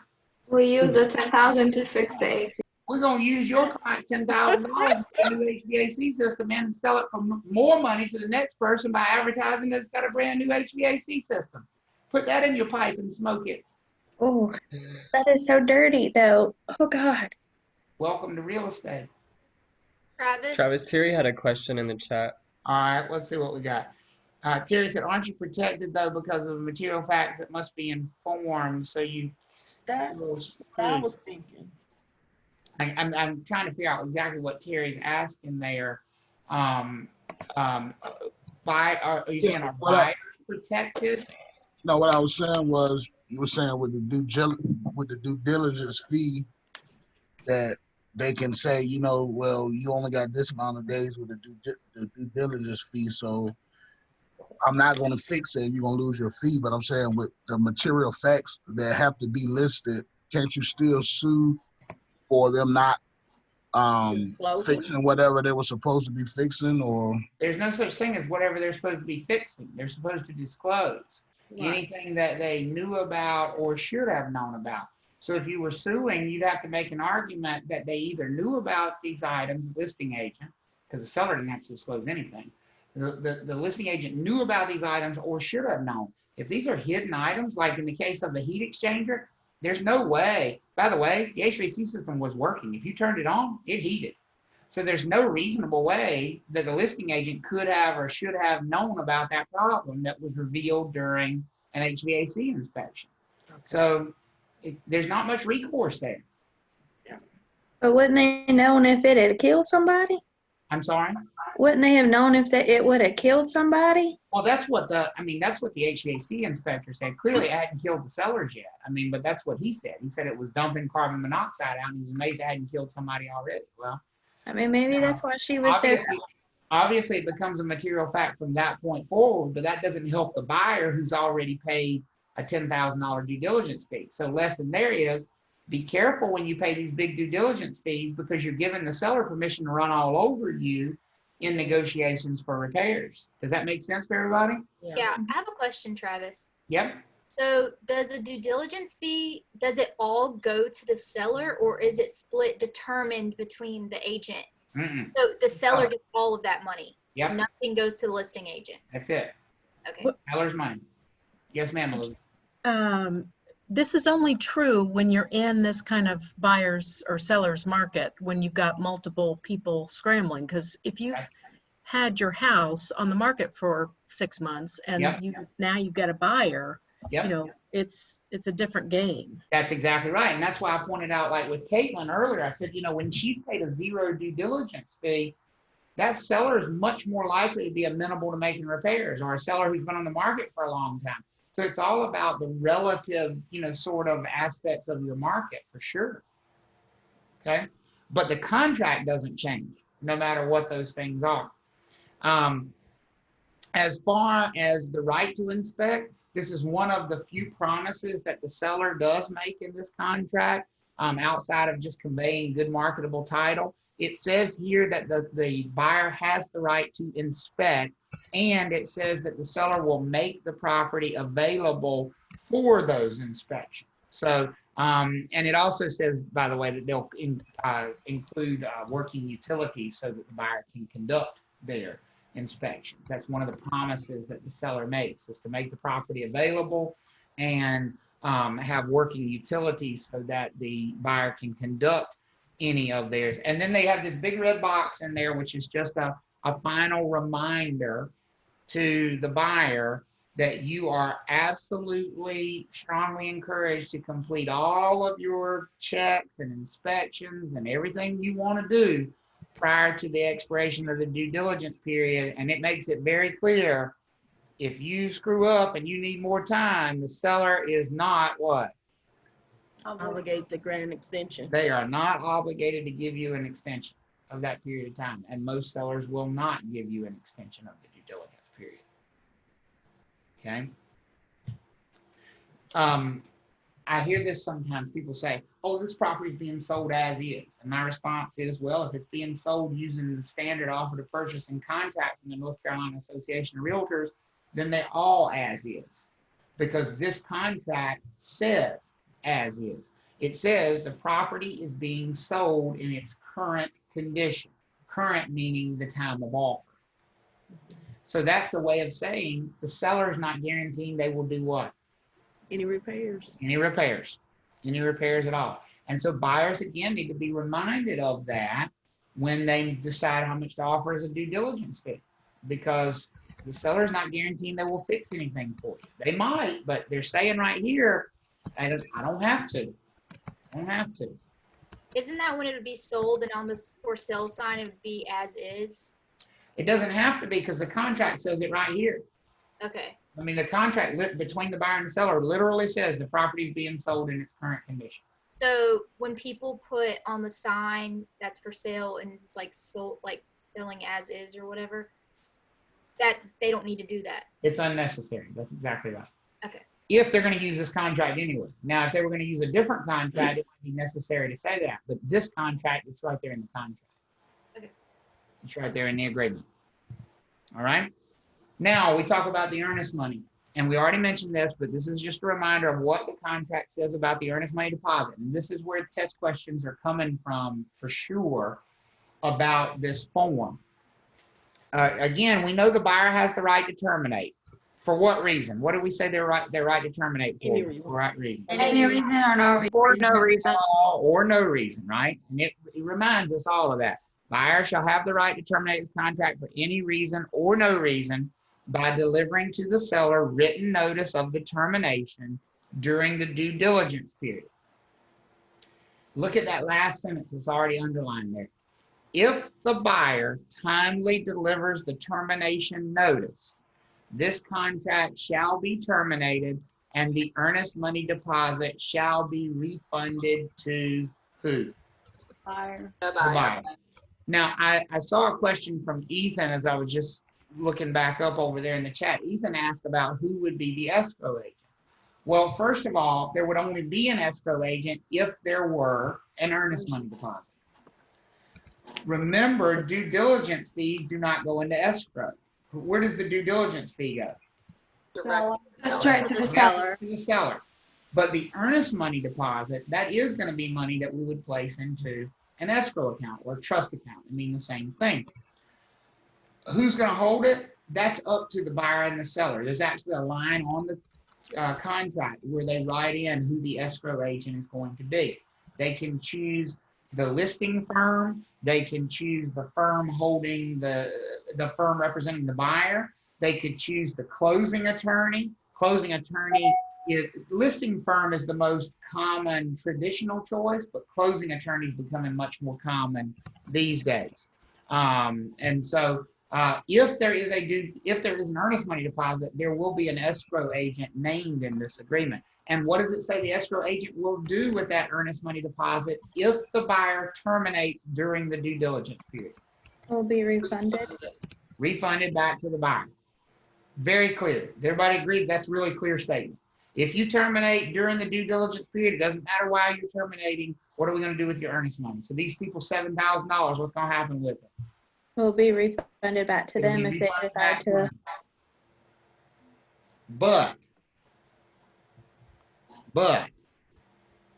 if you keep going, it tells you what would happen if you don't terminate during the due diligence period. It says, in the event of a breach of this contract by the buyer, and the only way the buyer can breach the contract is by going past the due diligence date and still not closing.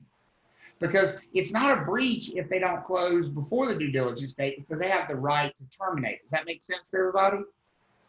Everybody follow me on that? They have the right to terminate during the due diligence period. So that is not a breach. They have the right to terminate, but they lose the right to terminate when we get to the end of the due diligence period. So once they get on the other side of the due diligence period, they no longer have the right to back out. At that point, backing out is considered a breach. Does that make sense for everybody? So backing out before the due diligence period, not a breach. Get your earnest money back.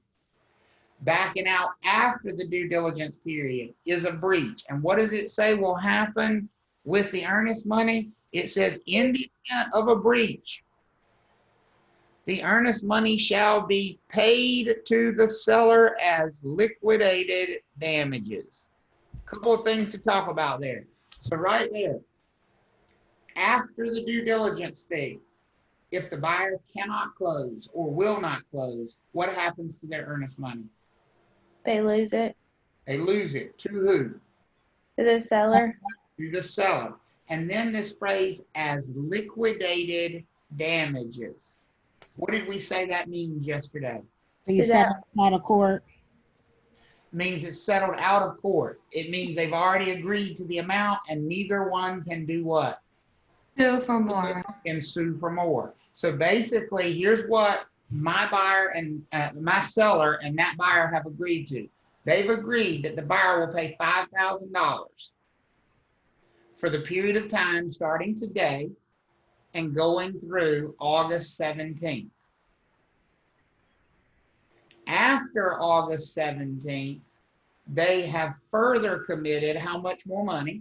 $7,000 that then also becomes non-refundable in case they still don't close. That's how this contract is structured. So when you see a test question, they're going to try to walk you around the rose bush 500 different ways. The answer is always the same thing. With regard to the earnest money, what does the contract say happens to the earnest money if the buyer terminates during the due diligence period? It gets refunded. Refunded back to this buyer. What does the contract say happens to the earnest money if the buyer breaches or doesn't close after the due diligence period? The seller keeps the due diligence. Goes to the seller as what kind of damages? Liquidation. Liquidated. Or liquidated. What if the seller says that ain't enough? They can't sue for more. Too bad. You should have figured that out before you signed the agreement. Because that's what liquidated damages means. That's all. I have a question. You said that they'll be in breach after a certain date, but let's say that they change their mind and they still want their property. Can they, if the listing agent and the seller agrees, can they still purchase the property? What do you mean they change their mind and they want the property? That wouldn't be a breach. Let's say that like they haven't, like the due diligence date, it's come like August 17th is here and they still haven't paid it. Oh, no. You're associating paying the money. That has nothing to do with it. They pay the due diligence. No. I worded that wrong. Let's say that the date is come and everything's not finished and it's considered breach. It's not considered breach. They're not in breach unless they don't purchase the property. Okay. That's what a breach is. Okay. So, what I'm hearing you say to me is they didn't get everything done during the due diligence period, but they still want to purchase the property. That's fine. That's not a breach. Because the due diligence period was there for them, not us. We don't care if they do anything. As a matter of fact, I'd be perfectly happy if the buyer did absolutely nothing during the due diligence period. Right. Because the less they do, the less likely they are to want to terminate. Right. Okay. But what if I don't know, maybe this is where you're going with it, Kathy. What if it was like the due diligence period ended at 5 o'clock on August 17th, as we've been saying? What if it's August 18th or August 19th, anytime after that 5 o'clock, when the due diligence period is come and gone, are they able then to be like, oh no, I do want to buy the property? Are they able to do that if like both parties agree, or is it going to have the due diligence date with a decision that's not being made on the due diligence date doesn't require them to do anything. It doesn't require them to do anything. It's the last possible time they can get out. So it's like if you go to an amusement park, you know how, if you've ever been to like Universal Studios or somewhere, like you can stand in line with somebody if you don't really want to ride the roller coaster, but they have that door. It's like, if you don't want to ride the ride, you got to leave here. This is the last chance, because if you go past here, you're going to go on the roller coaster. That's what the due diligence date is. The due diligence date is the escape door. So there's nothing for them to, it's not a breach for them to decide they want to close. That's what they promised they would do. So clearly, they have the right to purchase the property. It's expected that they would purchase the property. It's just if they want to not purchase the property, they have to make that decision by the due diligence date. Is that better, Jory? Because the way you're asking it, it seems to me you've got it twisted up, and I want to make sure you've got it straight. That's what I was doing. I was just trying to phrase how Cassie, what you thought Cassie was trying to ask. Gotcha. But yeah, it definitely clears it up more, because I think a lot of people were thinking on that due diligence date. Right. The due diligence date is not like a date where the buyer has to do something. The buyer doesn't have to say, oh yes, I'm going to purchase the property. It's just the last possible time for them to say, I'm not going to purchase the property. And if they stay on the ride past that point, they better purchase the property or forfeit their earnest money. Does that help to say it that way? If they stay in the deal past the due diligence date, one of two things is going to happen. They're either going to purchase the property, which is what we want them to do. That's staying under the contract. Or they're going to breach by not purchasing the property, and then they will forfeit their earnest money as well. Okay. Can you touch base on a couple questions in here? I did a little. Yeah. Let's see. I think it starts with Angelica. I see. Danya said, can the due diligence period be as long as the listing agent wants it to be? Well, it's negotiable, Danya. So obviously the buyer's going to want a longer due diligence period because that gives more time for the buyer to cancel. So the listing agent, what's the ideal due diligence period for the listing agent? Shorter. Shorter today. But they do them dirty and like literally just do it as short as they want to? Well, no, it's negotiable. I mean, I don't know. What do you mean do somebody dirty? It's negotiable. So, people have to negotiate the one that works for them. Now, if there were buyers that were unrepresented and didn't understand the importance of the due diligence period, maybe, I guess. But that's why they need representation, in my opinion. Because the job of the listing agent is to negotiate the due diligence period as short as possible. Because you don't want the buyer to have this right to terminate. Brittany said, could they ask for an extension for the due diligence period or during when the earnest money is due? They can ask, but very rarely would they get it, Brittany. I mean, because here's what you're asking the seller for. You're asking the seller for more time to terminate. The last thing the seller wants you to do is terminate. There's no possible advantage for the seller in giving you more time to walk away. I mean, I love this one. This is what you'll hear sometimes from buyer's agents. Oh, well, we're definitely going to buy the property, but we need an extension of the due diligence date. Huh? If you're definitely going to buy the property, why do you need an extension of the due diligence date?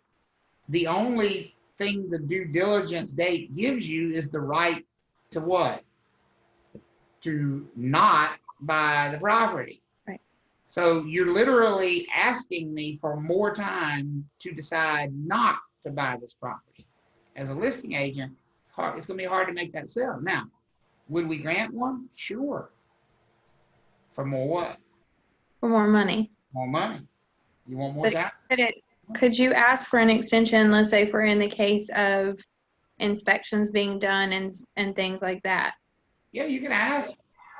Okay. But of course, like most people who, have some common sense, they'd be like, well, you can have it, but, you're going to have to pay me for it. Well, that's right. Because you're paying money for time in the first place, right? That's what the due diligence fee was. So if you want more time, you generally pay more money. For more money. Anything. Okay. Okay. All right. Let's see what else we got. Can we please clarify something for Anna? If the due diligence is the buyer paying for the right to terminate the contract for any reason or no reason, what is the purpose of the earnest money? I will be glad to clarify that, Anna. The purpose of the earnest money is to protect the time after the due diligence period. Closing still hasn't happened. So what happens if the buyer doesn't get off the train before the due diligence date, and we get another 2 weeks down the road and they still don't close? The earnest money is a penalty for not getting off the train in time. The earnest money is a penalty for not notifying the seller in a timely manner that you wanted to terminate the contract, because the closing date is going to generally be a significant amount of time after the due diligence date. That help? Makes sense. Okay. Ethan said, I'm assuming if the buyers need to move ASAP, they would want it shorter then. Obviously, I think buyers always want as long as they possibly can, but reasonably, if you're the one rushing, then you're going to have to do shorter. So it's, buyers put themselves in a bad position by being in a hurry, especially in this contract. Is it the seller that asked for earnest money? What do you mean, Barbara, with the, is it the seller that asked for earnest money? What do you mean, like ask for it to collect it? Like, or? no, if per the contract, you said it could be 0, it could be 12,000. Who determines that? I know they negotiate, but it would be in the seller's best interest. So Yeah, so most of the time, seller, most times it's going to be a listing agent advising the seller. Yeah. Most sellers aren't going to necessarily understand the importance of it. And so the listing agent would say, no, we really need to put, in fact, I was in that same situation yesterday when this offer first came in. They had a very low earnest money deposit as their first offer. And I said to the seller, I said, well, here's the deal. They're not scheduled to close until September 15th, but their due diligence ends on August 17th. So on August 17th, they're supposed to have notified you if they want to terminate. Well, let's say they don't. And we keep rolling. And it gets to September 12th. And you've packed up all your stuff. Mm-hmm. And it's on a truck. And you've moved out. And they back out of the contract. Right now, you would only get another $1,000 because that's what it says here. They're paying as earnest money. They would only have to pay, they would forfeit to you another $1,000. Is that going to be worth it to you when you've already packed all your crap on the truck? And she was like, no way. I said, then that's why we need a higher earnest money deposit. Okay. So yes. Beverly asked, does the buyer, I'm sorry. Go ahead. Does the buyer get the earnest money back at any time? The buyer gets the earnest money back if they terminate the contract during the due diligence period. If it is terminated during the due diligence period, the earnest money is refunded to the buyer. That's what it says right here. It says the buyer shall have the right to terminate for any reason or no reason. If they do, if they terminate in a timely manner during the due diligence period, then the earnest money shall be refunded to the buyer. It would not be refunded if they go past the due diligence date. Okay. Let's see. Terry said, so the due diligence just takes the property off the market until the buyer decides what he or she wants to do. Has nothing to do with the closing. That's pretty much it, Terry. Is the buyer's not promising to buy. The buyer's promising to decide if they want to buy. They're negotiating a price, they're negotiating terms, and they're saying, here, I'll pay you this money so I can think about it for this period of time. That's what the due diligence period is. That's exactly right. Caitlin said, doesn't the earnest money take it off the market, or is that the due diligence fee? And we got our earnest money back when we closed. Is that correct? No, what you got is your earnest money credited toward the purchase price. It sounds like most likely you borrowed the full purchase price. So then there was an excess, and so you were refunded the earnest money. But normally, for most people, the earnest money would simply become part of their down payment, just like the due diligence fee does. It's simply credited toward the purchase price. Okay. Let's see here. Deborah said the purpose of the due diligence period is to have your inspection, survey, appraisal, verify material facts that could potentially surface. That is the purpose from the buyer's perspective. Yes. Yes. And to have the ability to do that, knowing that the property cannot be sold to anybody else because you have locked the property down during that period of time. Don't forget that. The seller is giving up something. They're giving up the right, just like my seller. Could somebody come along and offer her $375,000 today? Is that possible, given how crazy it was yesterday? Yep. And guess what? She would not be free to accept it because she's under contract. So the seller is giving up something as well. They're giving up the ability to continue to market their property to other potential buyers. That buyer has locked that property down from now until August 17th. They're the only ones who can buy it, and they know exactly how much they can buy it for because they've already negotiated that. The only decision they need to make between now and the 17th is, do they want to continue with the contract or do they want to terminate the contract? That is their decision. And whatever goes into that decision, to Deborah's question, is up to the buyer. I mean, could the buyer just decide, you know what? I don't care what the inspections show, I'm buying it anyway, so there's no need to have an inspection. Could the buyer decide that? Yes. Mhm. Sure. I've had buyers. I had a buyer, an investment buyer who was going to tear a house down. You think he wanted to do any inspections? No. So what do you think he did during his due diligence period? Nothing. Absolutely nothing. Nothing. He's not required to do anything. Could he have still terminated? Sure. But he didn't feel like he needed inspections to help him make that decision because he was going to tear the house down anyway. So it's all about what the buyer wants to do during that period of time. That's not the seller's business. It's whatever the buyer wants to do. Whatever it takes for them to make their final decision during that period of time, because they paid for that time. That is the due diligence period. Another way to think of it, and probably the most simple way to think of it, there's only one thing that changes on the due diligence date. The earnest money status changes from refundable to what? Non-refundable. Non-refundable. Non-refundable. That's the only thing that changes on the due diligence date. That's it. Can the buyer still get out? What's the answer to that? Yes, but they will be short a lot of money. It's more expensive to get out. That's all. They can still get out. They can get out at any time. And they know exactly how much it's going to cost them to get out.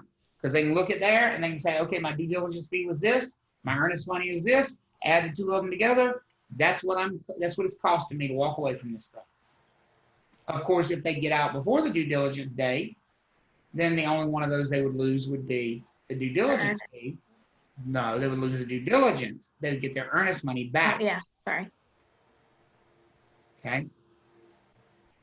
Are we good on due diligence and earnest money and how they worked together? Oftentimes you're going to get test questions where they present you with, well, the buyer didn't get this done. They didn't get this accomplished. What happens next? This contract is very unforgiving in that regard, folks. There's no do-overs. There's no, we'll give you more time, sweetheart. If they find out something bad after the fact, like they can't get a loan, the answer is, well, you should have figured that out during your due diligence period. If the buyer finds out they can't get a loan a week before closing and they're past their due diligence date, can they get out of the contract? Yes. They can, but it's going to cost them what? Their earnest money. The due diligence fee and their earnest money deposit, because they are past the due diligence date. They can always get out. It's just a question of how expensive it is to get out. So it's safe to say that if a buyer terminates or gets out before the due diligence, they wouldn't be in a breach. But after, they would be in breach. Before due diligence, it's not a breach for the buyer to get out. After due diligence, it is a breach. It's always a breach for the seller to get out. Sellers don't get the ability to get out. Not in this contract. Okay. Anna said due diligence is not common outside of North Carolina. What about earnest money? Earnest money is common everywhere. But due diligence fees are very uncommon in residential transactions. What we've basically done is taken the commercial model and applied it to residential real estate. This is largely how commercial purchases work in most states. Where is the closing date located? It's on page 3, and it's called a settlement date. We're going to talk about that in just a second too. That's a different date than the due diligence date. How do we handle the money? Well, we talked about that a little bit already. Due diligence fee goes where? Straight to the seller. Directly to the seller. Where does the earnest money deposit go? Trust account. Into a trust account or escrow account if there is an earnest money deposit. Now, this is something you may see as a test question. What happens if the buyer doesn't pay the money when they're supposed to? When do we say they're supposed to pay the due diligence fee? The day the contract. As soon as they go under contract. And the earnest money they can either pay as soon as they go under contract or within 5 days. Tasha pointed that out earlier. If the buyer does not come through with the money, then the seller has to make written demand for the money. You have to say, we want our money. And you have to say it in writing, okay? The buyer's not in breach because they didn't pay yet. Is everybody with me? So right now, is the due diligence fee due on the transaction where I just went under contract this morning? Is it due currently right now? Yes. Yes. If I don't have it tomorrow, technically is the buyer in breach? Yes. Yeah. But they're not going to be considered in breach until we follow this procedure. And you may see a test question about this procedure. This contract, and this contract only, specifies that if the buyer has not delivered their money on time, then the seller should make a written demand for the money and then have to allow the buyer 1 banking day to provide the funds. Really smart listing agents make written demand for the money as soon as they go under contract. What do you think I did this morning when I sent congratulations to the, what do you think I did when I sent congratulations to the buyer's agent that we were under contract? Give them a due date. Put it in writing. I put it in writing. I said, by the way, the due diligence fee is due today. How would you like to get that to us? Is that a written demand for the money? Yes. And that means, when could we consider this buyer in breach if we don't have the money? One banking day after From that. today, which would be when? So Thursday? Thursday. If we don't, they got tomorrow to get it to us, right? Yes. That's it. If we don't have it on Thursday morning, they're in breach and would allow us to put the property back on the market and sell it to somebody else. That's why it's important to understand what it says here, because ultimately, if they don't pay, we need the ability to get this thing back on the market. Okay, but that only happens if we make written demand. And exactly, Justine said, congratulations, I'll pay up. Exactly, that's it. Exactly right. Do most people, oh, go ahead. Is that by midnight tonight? No, 1 banking day would be tomorrow. Tomorrow, So okay. we give them written notice today. Okay. They have 1 banking day, which would be tomorrow. So until banking is done tomorrow. Okay?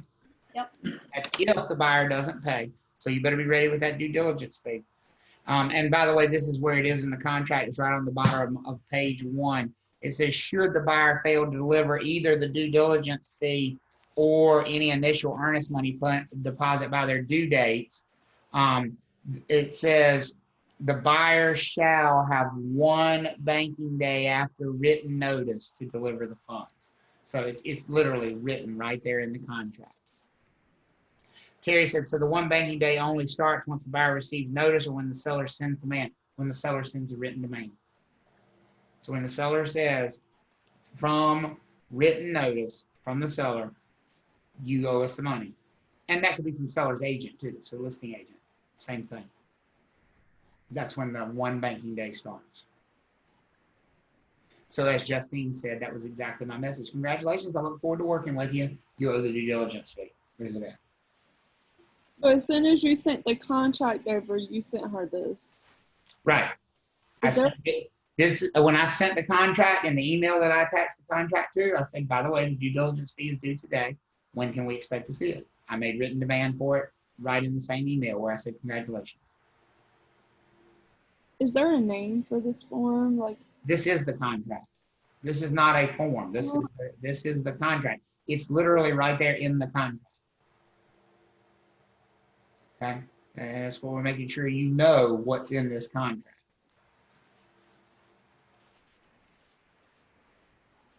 All right. Here's Terry's question. Let's talk about the closing date itself. There is a line, simply a blank line on the contract to fill in for what they call the settlement date. We don't call it the closing date. We call it the settlement date. The reason we call it a settlement date is closing in North Carolina, remember, we define as the day we record the deed. that could technically be a different day than the day we meet with the attorney. Technically, if we met really late in the afternoon, they might not record the deed till the next day, but usually closing and settlement happen on the same day. But it's more appropriately called the settlement meeting because that's where you're signing all the documents, because closing really happens at the courthouse when the documents are recorded. But let's say, and on this contract, on my contract from this morning, the settlement date is scheduled to be September 15th. This contract and this contract only, don't apply this to generic contracts, to other contracts. This is very special about this contract. This contract understands that stuff happens and that there are natural delays in closing. One of the most common frustrations for real estate agents across the country is, oh, we got a delay in closing. We need to get an amendment to change the closing date. We need to get everybody to sign on the new closing date. When this document was created, they said, let's just eliminate that whole nonsense of having to jump around and get everybody to sign off on the new closing date. We all understand that stuff happens. We all understand that sometimes the buyer's loan doesn't get finished. We all understand that sometimes the seller's mover doesn't show up on the weekend before closing. We all understand stuff happens. And so therefore, why don't we just build it into the contract that either party has the right to a delay in closing? And that's exactly what this contract says. It says right here, if a party, look at the name of the paragraph, by the way, delay in settlement. It says, if a party is unable to complete settlement by the settlement date, but intends to complete the transaction. So if they are unable to do it, but they're still trying to do it, then the delaying party shall give as much notice as possible to the non-delaying party and shall be entitled to a delay in settlement. Does it say that the delaying party has to ask for it?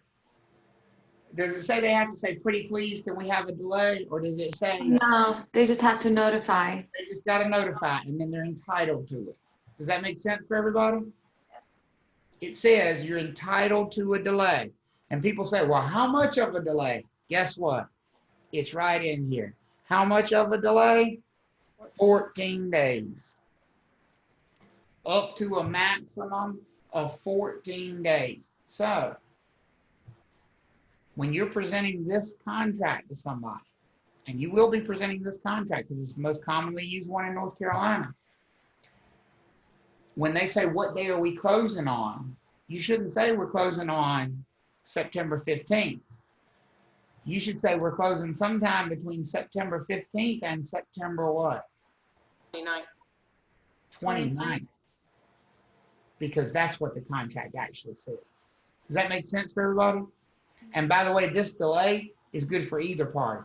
What if the seller just didn't get moved out? Can they delay closing for that reason? Yep. Sure can. So don't have your buyer be expecting to move in exactly on the day of closing. You'll put them in a bad position if it doesn't happen on time. Is there a time period? It says give as much notice as possible. How do you define that? You don't. It's not defined. It's intentionally not defined. As much notice as possible means as soon as you know, you should relay it to the other side. If you know you're going to have a delay in closing, you tell the other side. They need to have a reason, like the lenders are having difficulties, or it could be for no reason. That's just the buyer's just. For practical purposes, if they say they need a delay, you're going to give them the delay, because the getting into, are they working in good faith? It's almost impossible to deal with proving any of that.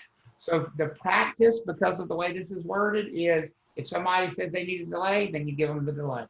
And they're not actually in breach until the delay has been for more than 14 days. So sometimes people close and then rent the house back. Is that, we're going to deal with that later? We don't talk specifically about that, but that is a possibility. Yes, you can. That's not something we talk about in pre-licensing because it's not something that's tested pre-licensing necessarily. But it is possible for a seller to rent the house back. It's possible for a seller to be a tenant just like anybody else. So they sell the house and they rent it back from the person they just sold it to. So that might help in a couple situations like the moving van can't get there. Absolutely. And it can help in situations like, so like, let's say your seller really needs the funds from this sale to buy the next property. It's hard to pull off 2 closings in the same day. It's hard to get them coordinated and have it happen. So one of the ways to help alleviate that is, well, can we close on this house and we'll just rent back from you for like a week? Because that'll give us time to go and close on the other one and then get our stuff moved out. You know, so you can do things like that creatively to help solve some of those problems. My aunt is doing that right now currently. She put her house up. She's a realtor in Wilmington, North Carolina. And she put her house up and didn't realize it was going to sell as fast. And she is actually building a home. Mm-hmm. So now she's renting her house back from the current owners of her old home. Right. She's already sold it and she's now a tenant in the house that she used to own. Yep. And it also, by the way, can work the other way. I don't recommend it necessarily because it can be pretty risky because what if they end up not closing? You can also have the buyer take possession before closing. They can become a tenant before we close. That one to me is more risky because what if they don't close? You know, now you got a tenant that you got to evict and that's not fun. So, but it can happen. Yeah, absolutely. Terry, that answer your questions about the settlement date? Hopefully, I think. Yes, it did, definitely. Okay, good. Last thing we need to focus on here about this contract, we've talked about a buyer breach. What do we say happens if the buyer breaches, which means they go past the due diligence date and for some reason they still don't close? They lose their earnest money. Deposit. And they lose it as liquidated damages. So they know exactly what their exposure is. Does that make sense for everybody? Yes. I want to point this out because it's really important. The same is not true of the seller. It is very, very bad for a seller to breach this agreement. It says if the seller fails to comply with their obligations under this contract, and the buyer elects to terminate as a result of that breach, and then it starts to name off bad stuff that's going to happen. You ready? Number 1, that one makes sense. Give the earnest money back to the buyer. Number 2, look what happened. That thing that we said was non-refundable, it just got what? Refundable. Refunded because it said give the earnest money back, give the due diligence fee back. Well, that makes sense because the seller is the one who what? Who breached. Wow. We don't want to reward them for breaching the contract. So it says give the buyer back their earnest money, give them back their due diligence fee. And the list does not end there. This is the big one. Number 3, the seller shall reimburse to buyer the reasonable costs actually incurred by buyer in connection with the buyer's due diligence. So if the buyer paid for an inspection, yes, they have to reimburse the money. The seller. The seller. If the buyer had to pay a mover a non-refundable deposit, guess who's got to pay that back? The seller. The seller. If the buyer's got to go rent something on a month-to-month lease because they now don't have anywhere to live, guess who's got to pay for that cost? Seller. The seller. Is it a bad idea for a seller to breach this contract? Very bad. It could get very expensive very quickly for a seller to breach this contract. Everybody okay with that? So would it be a breaching contract if, like when we were talking about inspections, you had said that the seller had to make sure that the home was open and ready for them to go? So not providing access would indeed be a breach of contract. Okay. So like when I talked about the whole virus thing going on, because I mean we know it's here, that's what it is. If they were in quarantine and they said you're not allowed to come in this house, and they're then they would be breaching the contract. Okay. Yep. And that's what I meant when I said the contract is cold and hard from both perspectives. It could be bad for the buyer, it could be also bad for the seller. Yep. Okay. Are we all good on what would happen in the event of a seller breach of this contract? Yep. And let's talk about the most common seller breach. This is a big promise, and hopefully it makes sense to you given the early part of the class. It says the seller shall execute and deliver what kind of deed? What's our favorite deed if we're the buyer? General warranty deed. A general warranty deed. So the seller has promised that they will execute and deliver a general warranty deed for the property in recordable form no later than settlement, which shall convey, and you ought to recognize this, fee simple, marketable, and insurable title. So they're giving them the title fee simple absolute, and the title has to be, they have to be able to get title insurance. It says it has to be insurable, right? Everybody with me on that? These are promises the seller is making. It says without exceptions for mechanics liens and free of any other liens, encumbrances, or defects, including those which will be revealed by a current and accurate survey of the property, except taxes, easements, covenants, restrictions, yada, yada, yada. So this is a big promise that the seller makes. Here would be my question. What if the buyer does a title search and we found a defect in the title during the title search? The seller has to get all of their money back. Can't get it fixed. The seller tries, they can't get it resolved. Would they be in breach of this contract? Yes. Yes, they would. So for this reason, I recommend to a lot of sellers, let's do a title search before we even put your property on the market, because this would be a nightmare to find out after a buyer's already gone under contract and now you're in breach, and we would go back and you would owe them their earnest money, their due diligence fee, their inspection fees, all of this other stuff. Let's just do the title search ourselves first. Costs like $100. Let's do it. Make sure we're in the clear. That's smart. Very. Travis, I have a question. I know that the earnest money counts as liquidating damages, so the buyer cannot sue for more. But if the seller breaches, the buyer can still sue for special performance. I said the seller can't. The seller can't, but the buyer can sue for a special performance if the buyer breaches. The buyer, if the seller breaches, the buyer could sue for specific performance, which would be to force them to convey the property. Yeah, they could. Okay. Could you also just, if you knew that, you couldn't just turn this into a quitclaim deed to say, I'm not warranting? No, not unless the buyer was agreeable to that, because this is a promise within the contract. I mean, the contract promises a general warranty deed. So a seller who's not willing to give a general warranty deed should not be using this contract. That's what I'm saying to you. If you knew that going in, you could use a different.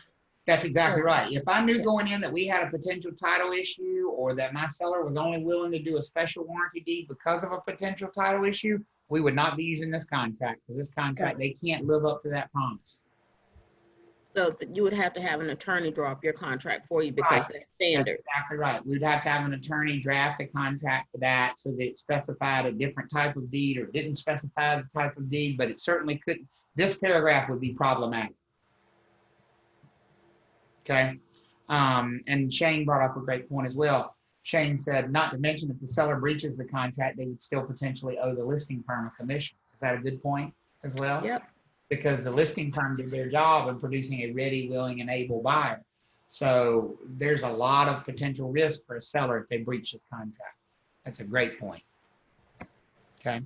Travis, I have a question. What is this the only contract that the Real Estate Association provide us with, or are there any other contracts? The North Carolina Association of Realtors, this is their contract. Now they have some that are available for leases, some that are available for commercial sales. They have one that's available for new construction, but for residential resales, this is the only one they have available. So anything you want different than that, you'd have to go to an attorney to get a separate, different agreement. Okay, and the agency agreements, the firm has their own attorney to draft those for them? No, most firms use the North Carolina Realtors Association agency agreements as well. Okay, thank you. Yep. In fact, every form I filled out in this transaction was a form that came from the North Carolina Association of Realtors. So, I mean, that's part of what I'm getting as a benefit of being a member, is the access to those forms. Yep, go ahead, I'm sorry. Sorry, who chooses the closing attorney? That's the buyer. The buyer closes, the closing attorney represents the buyer, so usually the buyer makes that choice. Okay. We've talked about this question already because we've had such good discussions about the due diligence period. You know, is it a good thing or bad thing for the buyers? I think it depends on your market. In a super hot market like we've got in the Triangle, the due diligence process is terrible for buyers because they're expected to pay these huge amounts of money to get under contract, and it really sort of takes away their ability to do much of anything. I mean, yeah, you have the right to terminate, but it would be so painful that they very rarely do. And so they usually just suck it up and deal with the problems. But if you're in an area where due diligence fees are non-existent, this could be the best thing in the world for a buyer. You know, like Caitlin's case, she probably had a due diligence period, but had no due diligence fee. Well, that's the best possible scenario for a buyer. So it really depends on your market. I mean, how this thing works out, it really depends on the market. And I'll be the first to admit, when we wrote this thing, we never imagined that buyers would pay thousands of dollars in due diligence fees. We thought of the due diligence fee as being something that even in the hottest markets would be a few $100, $1,000. And I will tell you, if due diligence fees continue to escalate the way they are, this contract will go away because it has gotten out of control. I had an agent call me last week in North Raleigh, and on one of her listings, the buyer paid a $25,000 due diligence fee. That's insanity. I mean, it's just crazy to me for a buyer. I mean, because to me, you may as well just go ahead and write a check for the whole purchase price. If you pay $25,000, there's no way you're terminating that thing. I mean, there's just no way. I mean, you are in for the long haul on that one. So, but you know, we'll see what happens if they continue to escalate, if the market stays that way. That is probably, oh, go ahead, Kay. Well, it has nothing really to do with anything, but do you think people are getting confused just like us with due diligence and then earnest money? They're like, oh, let me put 20, that big number amount on it, not knowing that they could do the earnest money and get it back? Oh yeah, absolutely. I think there's a huge amount of confusion with people who don't understand the difference. As a matter of fact, I think that confusion exists even with agents sometimes who don't necessarily understand the dynamics of this contract.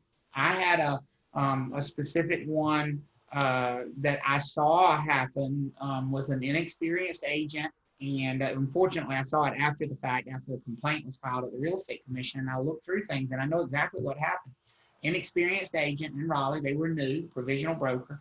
Either they didn't get good guidance from their broker in charge, or they didn't get any guidance from the broker in charge, and they had a multiple offer situation, and an offer came in that eventually was the one that was accepted with a $50,000 earnest money deposit, but a zero due diligence fee.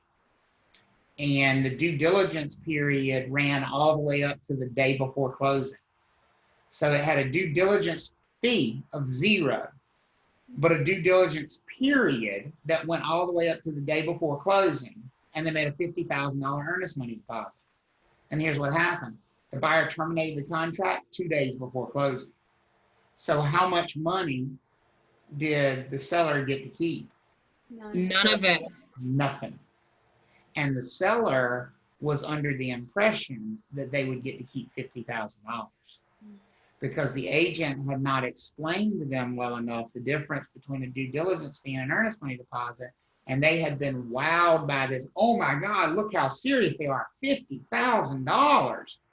When in fact, that doesn't indicate you're serious at all, because that money is completely what? Refundable. Refundable. And so yes, it is a point of confusion that unfortunately does cost people sometimes. And could you like just differentiate it, because like a deposit is a deposit. Right. Once you put that fee on something, it's not refundable. Well, that's it. And that's exactly what the challenge is explaining that to your clients so that they really understand the difference. And in that case, they had other offers where there was one was like a $2,000 due diligence fee, but there's like $2,000 due diligence and $2,000 earnest money, which would actually probably have been the better offer to accept, but they were wowed by that big $50,000 number. And clearly, whoever wrote that offer on the buyer side knew what they were doing and took advantage of an inexperienced agent. And unfortunately, it fell apart and the complaint got filed with the real estate commission. So when a client comes to you and is like, can you describe the difference between a due diligence and an earnest money? Absolutely. How do you do it? So the question was, when an offer comes in to me, can I and should I explain the difference between due diligence and earnest money? That's an absolute resounding yes. If I am someone's agent, if I am assuming I am the agent of the person I'm talking to, like the agent of the seller, I am going to absolutely explain the difference and explain what I think those numbers should be. That's where we're allowed to give advice. That's not attorney advice. That's real estate broker advice. What those numbers should be. Like, how do you say it to them? Like, what do you say to them? What do I say? How do I word things? Well, here's what I say to them. I say, okay, we have two different amounts of money here. One of them, the only way you would ever see it is if they go past this date, and I point to the due diligence date, and they don't buy your house. The other one, you'll get it tomorrow, and it's yours, no matter what they do. That's how I differentiate the two of them. That's all you say? And obviously that leads usually to a deeper discussion about it, but that's how I open the discussion so that they have the opportunity to ask questions. Well, what does that mean? I get it tomorrow. It means it's your money. You get it tomorrow. Well, what if they don't buy my house? Well, you still get to keep it. Period. It's non-refundable. Well, what about this other money? Well, that money is a deposit that's saying they will buy your house, but you only get to keep it if they go past this date and don't buy your house. If they decide they don't buy your house before this date, they're going to get that money back. So don't pay nearly as much attention to that money as you do this money. Let's talk about the due diligence fee first, and then we'll talk about that money and how that money is important. So that's kind of how I lead the discussion with them. Because it is a challenge. No question. You know what's not a challenge? Lunch. Lunch is not a challenge. Lunch is wonderful. All right. It is 12:55, so 1:40. And we'll see you back at 1:40, and we'll wrap up chapter 10. See you on the other side. Thank you. Zoom.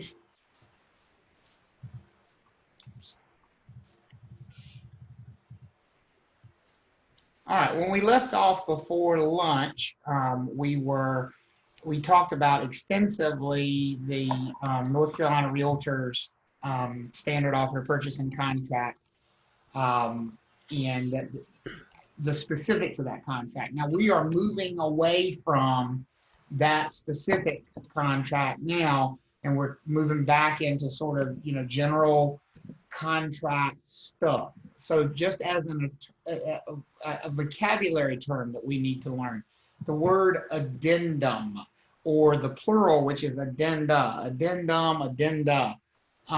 What the first three letters are the most important here. If we talk about an addendum, the first three letters are what? Add. So an addendum is a document that you use to add to a contract before it's formed. So you add before contract. So this would be Addenda are things that you use if the contract that you're looking at, that pre-printed one that you got from an attorney or you got from the Association of Realtors, if it doesn't do what you want it to do, you might look to see if they have an addendum that adds some things to that contract and takes care of what you were doing. So like as an example, if you knew the property was already under contract and you wanted your offer to be considered as a potential backup contract, you would use a backup contract addendum. If you wanted to add things like, well, my offer expires at a certain time, there's an additional provisions addendum. But the key here for you all on the test is going to be just knowing the difference between an addendum, and then we're going to get to a word called amendment in just a second. An addendum adds to a contract, but the key here is when does it do it? Before the contract is what? Before it's formed, before we have an agreement. So this is something you would include in an offer. You do not use an addendum for changing a contract that's already in existence. Is everybody with me on that? That's not the appropriate use of an addendum. If you want to change one, you use an amendment. We'll talk about that as well. So how do we submit offers to sellers? Well, first of all, we submit all of them. All of them. All of them. If you see a test question and they say something about submitting offers even once you're under contract, what's the answer? Yes. Yes. Yes. Even if you're in the car headed to closing and an offer comes in, what do? The offer. You must disclose it. You submit it. Even if the seller can't accept it because they're already under contract, you still submit it. You always submit all offers. Matter of fact, you always inform the seller even of potential offers. If an agent's told you, hey, we're thinking about bringing an offer, you always inform the seller because that could change their decision making. We don't want to take any decision making away from our clients. Remember, we are special agents most of the time as sales agents. Special agents means we have the power to speak on behalf of our clients, but we don't have the power to make decisions for our clients. So we don't want to, if I don't present an offer, that's the same thing as me making a decision about that offer. So we don't ever want to do that. We do not have the authority to accept or reject offers. That is up to our client. Now, it's come to my attention that on the test, every once in a while, they'll present you with a question where it says, you know, if an agent was given a special power of attorney, could they accept an offer on behalf of their client? What do you think that answer would be? Then they could. Then they could. If they were specifically given power of attorney to be given that authority, then yes, but that's the only way. That's the only way. Okay, so make sure we're delivering all these offers. How about when we got multiple offers? How do you think you present them if we have multiple offers? All at the same time? In no certain order. All at the same time in no certain order. We don't want to even say, oh, this is the first one that came in, this is the, yada, yada, yada, because that might show favoritism. We want to present them all at the same time. And backups have to be presented. So even if I were to get offers today, continue on that listing, I would continue to present them. How are offers terminated or ended? Well, obviously they could be rejected by the offeree. So the offeree rejects the offer, that's going to terminate the offer. Also, the offeree makes a counteroffer, that would terminate the offer. Any time limit that is placed on there by the offeror. So my offer is good until Friday at 5 p.m. Well, if Friday at 5 p.m. comes and goes, then the offer's dead because we placed a time limit expiration on it. Withdrawal at any time. Now, this is where they like to trip you up on the test. My offer is good till Friday at 5 p.m. and then I want to withdraw it on Thursday at 3 p.m. Can I do so? Yes. Can I withdraw it Thursday even though I said it was good till Friday? Yes. Yes. As long as it hasn't been accepted. Yeah. Correct, because it says by an offer, withdrawal of an offer or prior to acceptance. So anytime before it's been accepted, we can withdraw. Death. Death, it says right here, and this is one we want to talk about for a second. It says the death of either party would end the thing. But what are we saying it ends? What are we talking about here? An offer. An offer. Not a contract. This is going to be another area on the test where you have to be very, very careful. An offer and a contract are two different things. An offer dies if either of the parties dies. But if it's a contract, contracts don't die. Contracts survive death. Is everybody okay with that? So like a sales contract between a buyer and a seller, that's not going to go away simply because either the buyer or the seller died. But an offer that was in place would end if one of them died. We all good with that? They'll sneak that one up on you on the test. You don't need earnest money. There's no requirement for earnest money. There's no requirement for due diligence fee. The only money that's required is the sales price. We talked about what could not be in there. You're already good on that. We've talked about the fact that we can never disclose the contents of an offer unless we have the permission of the person who made that offer. Any changes are a counteroffer, which is a rejection. We talked about communication and how that works and how notification to the agent was the same as notification to the principal or the client directly. Now, here's one thing I want to point out to you. Look at this note right here.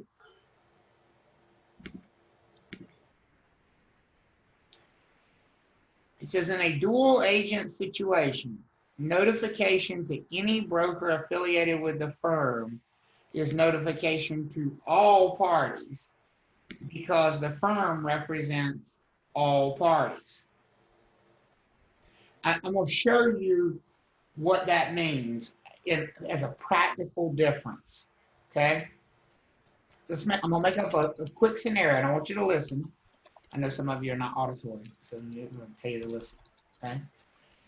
Let's say that Justine and Amber have gone under, or Justine is a buyer who's interested in a property. Amber is a seller who has a property for sale, okay? Shane is the buyer's agent, and Cassie is the listing agent. Everybody with me so far? So Justine's interested in buying property. Amber's got her property listed for sale. Shane is the buyer's agent, and Cassie is the listing agent. So here's what happens. Justine is looking at property with her exclusive buyer's agent, Shane. Shane works for Keller Williams Realty. And they find a property which is listed by Cassie of HPW. Shane shows the property to Justine. Justine makes an offer, which Shane relays to listing agent Cassie. Cassie gives the offer to the seller, Amber, who signs it without making any changes and emails the signed contract back to Cassie, the listing agent. Cassie sends a copy of the signed agreement to Shane, who then informs Justine of the good news. Now, in that scenario right there, when did we have communication of acceptance? Let's walk our way through it. When did the offer first cross the net? Because remember, we got to go across and we got to come back, right, to have a contract. The offer first went across the net when Shane presented the offer to Cassie. Does everybody agree with that? Shane, the buyer's agent, wrote up the offer and sent it over to Cassie, the listing agent. That's when it first went across the net. Is everybody with me on that? Yeah. Okay. Yeah. Cassie presented the offer to the seller, Amber. She signed it without making any changes, and she sent it back to Cassie. Do we have communication of acceptance yet? What do you think? Yes. No. Do we have communication of acceptance or not? No. We do not, because we have not crossed back over to the other Shane. side. Shane, Is yeah. everybody with me on that? Cassie is on the same side as Amber. So therefore, we don't have communication of acceptance. Is everybody with me on that? Now, when Cassie emailed that thing to Shane, the buyer's agent, is that communication of acceptance? Yes. Yes. Yes. So that's when we have a contract, correct? Yep. Okay. And then it said Shane emailed it to Justine, and that doesn't really matter because we're already under contract. Are we all good that that's the moment of contract formation there? Matter of fact, why don't we do this? Let's let me draw a picture here. Let me stop this, and then I gotta share it again. So now let's do the same scenario, but with one little tweak. Let's see if you catch the one little tweak. So, Justine is a buyer.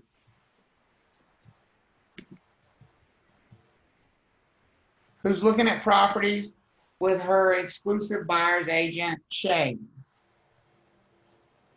of HPW Strickland Road. Okay? They become interested in Amber's property, which is for sale.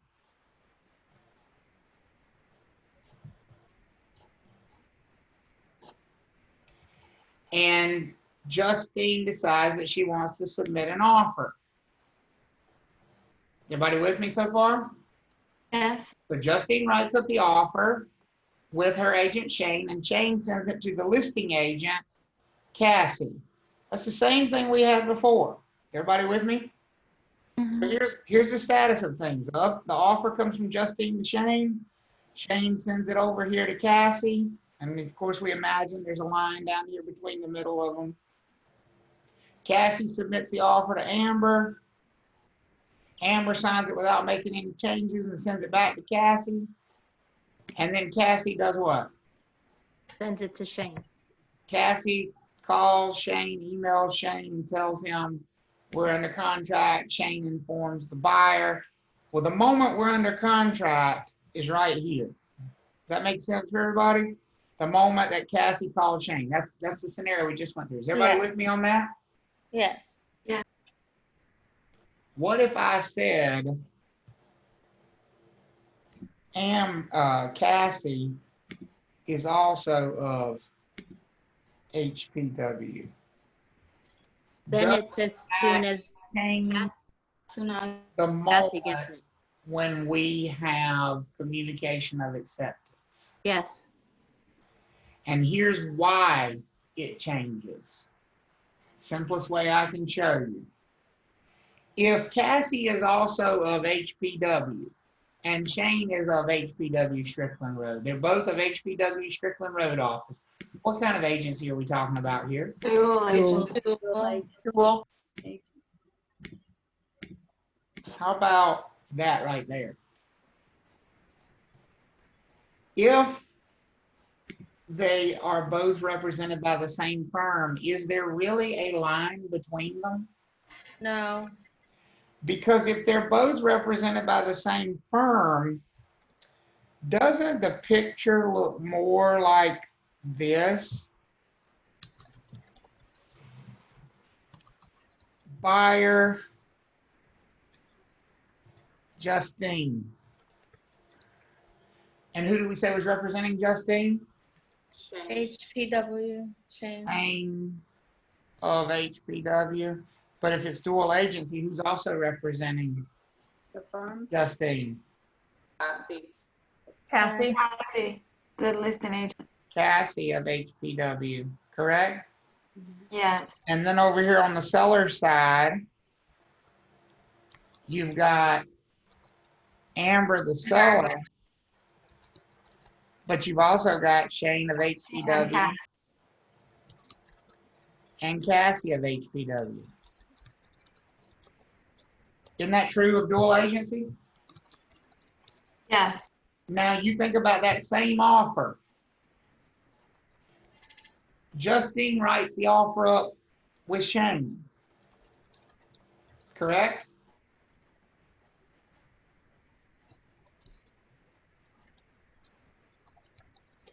Shane gives it to Cassie.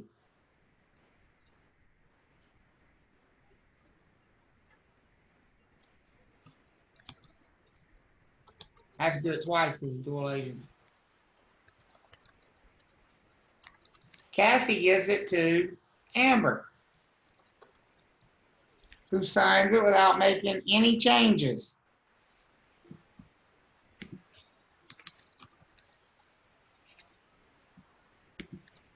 Now I'm going to change colors. What did I say happened next? Amber gives the Amber signed it and sent it back to Cassie. Cassie.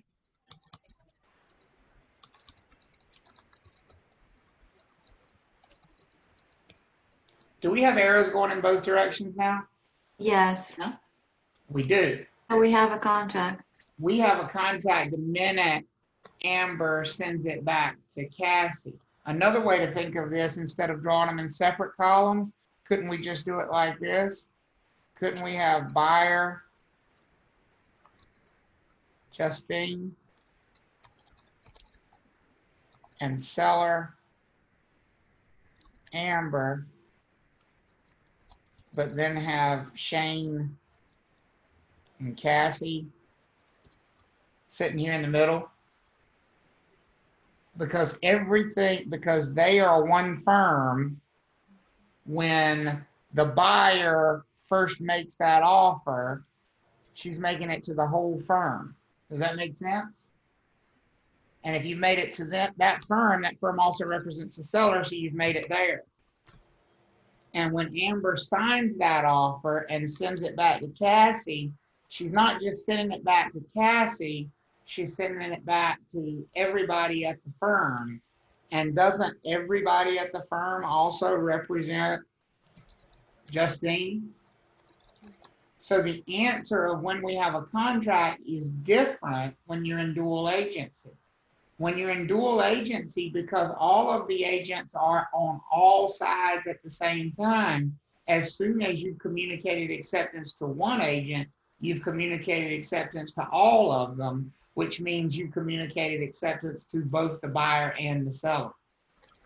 So here's the difference. If they work for the same firm, as soon as Amber sent it to Cassie, we were under contract. Because Cassie was not only the seller's agent, she was also the what? The buyer's agent. She was also the buyer's agent. So you got to pay attention to that when you're in dual agency. You got to be careful with that with dual agency.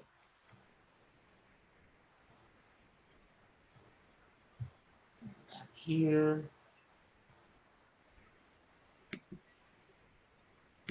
Okay. Oh, I just missed a comment in the chat. Sorry. I shared it. Went away. Marilyn said it's so much easier to follow the second way as long as you can, whichever way works for you, draw it out. Draw yourself a picture. Okay. Let's talk about some weird contracts. That's what we're going to call this section. Weird stuff. Stuff that doesn't happen very often.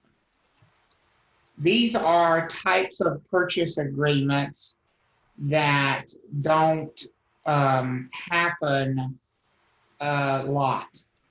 These are types of purchase agreements that are what we call exotic.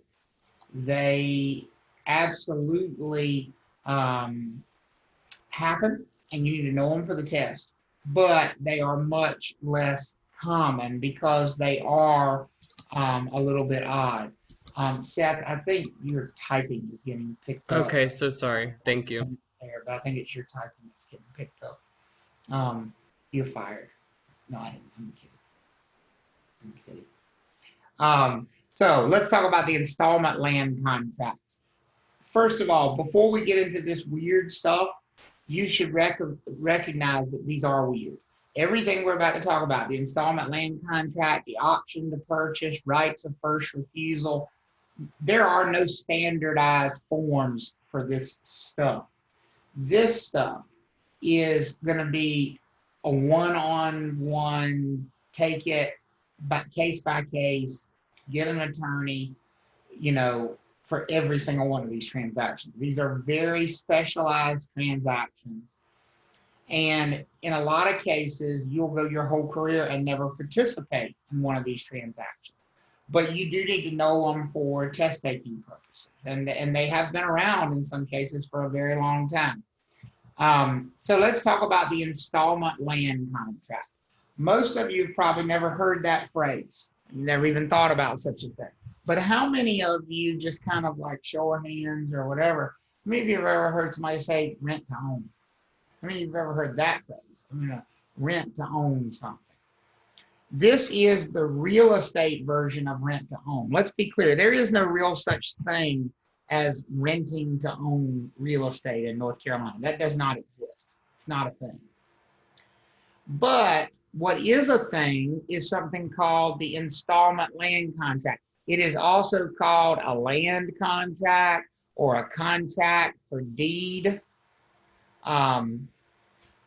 Either one works, contract for deed, installment land contract, they all mean the same thing.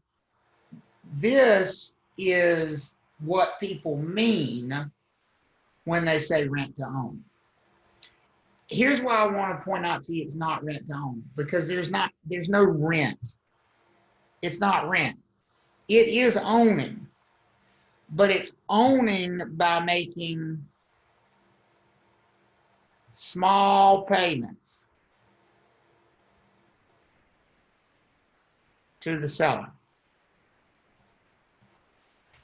Now, here's where you're going to have to dig in a little bit in your brain. Because a lot of people get confused when we start talking about installment land contracts, and they're like, that's what you do anyway. Everybody makes small payments. It is very different making small payments to a lender than it is making small payments to the seller. In a traditional sale, even if the buyer borrows the money and they're going to be making payments over time, who are they making those payments to? The bank or the lender? To a lender, to a bank, to a financial institution. How much of their money is the seller getting on the day of closing in a traditional transaction? All of their money. The seller is getting every penny of their money. Does that make sense for everybody? An installment land contract is a sale where the seller has agreed to accept payments over a long period of time. Now, this is very different than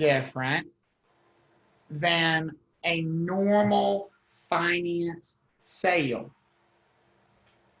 It combines the sale with the financing. It makes it all one transaction. And here is the most important thing about an installment land contract from everybody's perspective. And this is so very different than a normal finance transaction. How many of you bought a house? Caitlin, Anna, when y'all bought your house, did you take out a loan? Yeah, Anna said she did. Caitlin, I think you said earlier you did.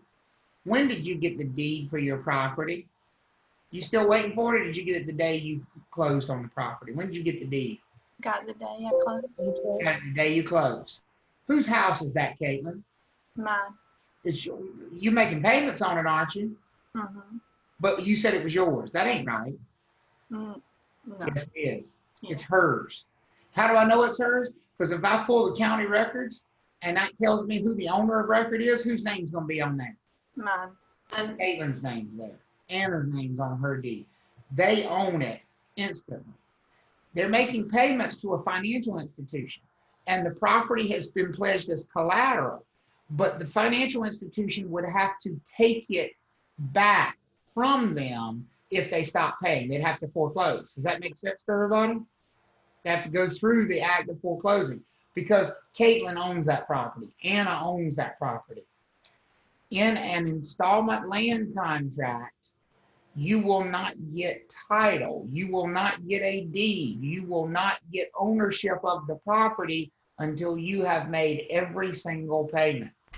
So imagine, Caitlin, when you went to closing on your house, if you had to wait 30 years to get your deed. That's an installment land contract. Guess who's going to remain the owner of the property the entire time these payments are being made? Seller. The seller is. The seller is going to maintain ownership of the property until every single one of those payments is made. They are only going to transfer ownership once it's completely paid off. Now, here's why that's so different.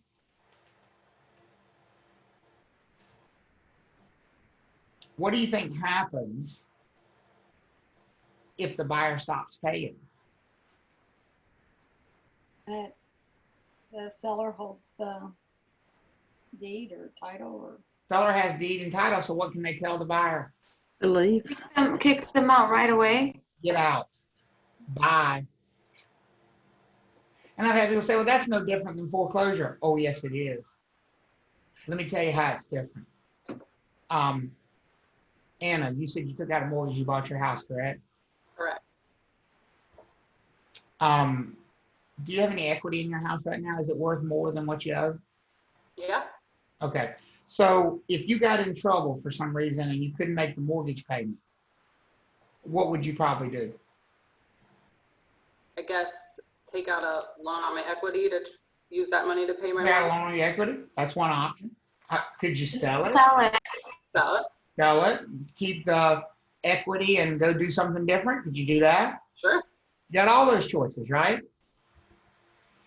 In an installment land contract, you would have none of those choices. You couldn't borrow against your equity because you have no equity because you don't own the property. Guess who owns it? The seller. The seller. You can't sell the property because you don't own the property. Guess who owns it? Seller. The seller. So here's what I want you to imagine. Imagine Anna did an installment land contract for 20 years. And she's paid faithfully for 19 years and 9 months. She only owes this seller like $2,000. But she can't pay it. The seller's going to kick her out and owe her absolutely nothing back. It's crazy. That's an installment land contract. So I have a question. What about like what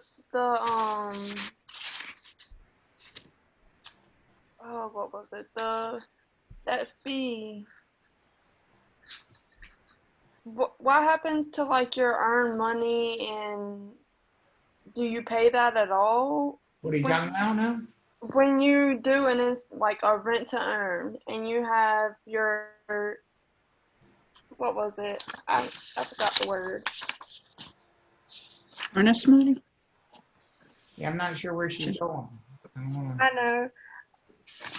One second, let me find this word. It's all right. Your due diligence. So what happens to like your due diligence in the beginning? Don't combine those. You would not use that contract with this kind of a transaction. Okay. That is a very specific contract used in a normal sales transaction. An installment land contract is not that. You would not use a pre-printed, pre-designed form for an installment land contract. You would hire an attorney to draft an installment land contract. Okay. There wouldn't But you be. probably okay. I'm sorry? Yeah, I get it now. So you probably wouldn't have like earned money account for any of this because it's. You would be making payments to the seller monthly for whatever period of time the contract calls for. And if you pay them all off, then the property becomes yours. If you don't, then the seller will tell you to get the hell out and the property remains theirs. What if they die? What if the owner dies? The seller? Yeah. Then you would make the payments to their heirs.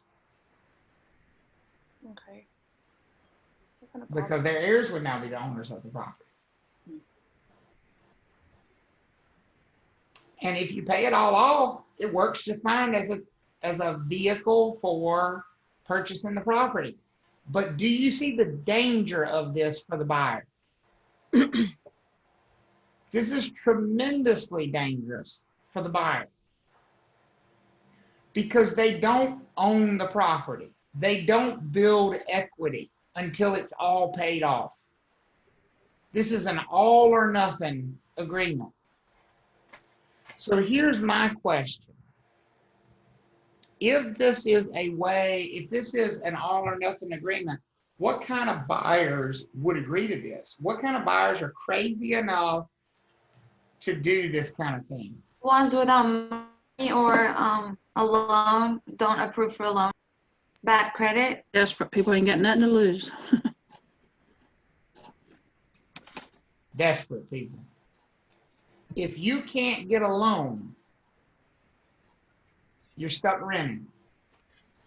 Unless you can manage to do an installment land contract. Because is this better than just straight up renting? Yes. Yes, because if you make all these payments, eventually what's going to happen?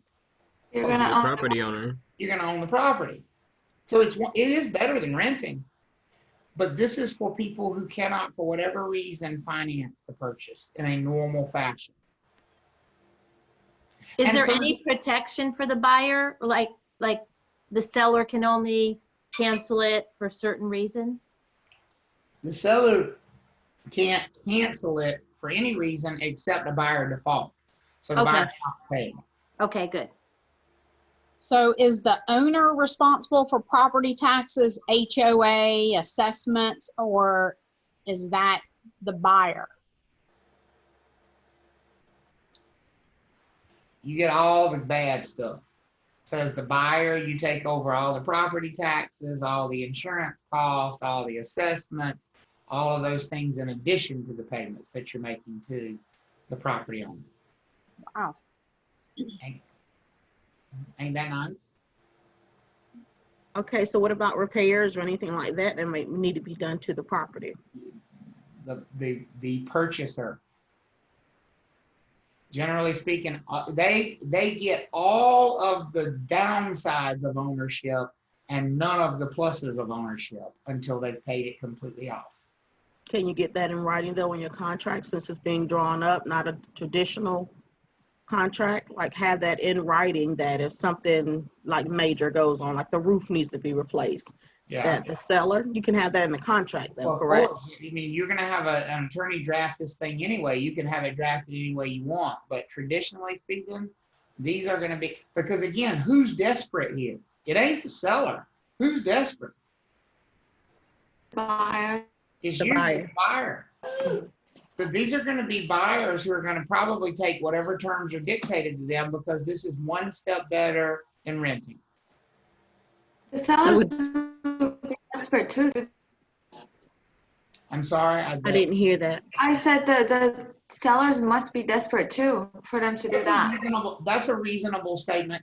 Most sellers would not entertain this either unless they were having a hard time finding a buyer. Selling a house. This Exactly. is usually, now don't, and that's the other thing. This is most likely not going to be a house. Most likely this is going to be land. This is going to be a large piece of property, usually. Could it be any structure? Could it be any property? Yes, but this is much more commonly done with land. How about people like tenant farmers? How about if you're a farmer who does not own the land you farm?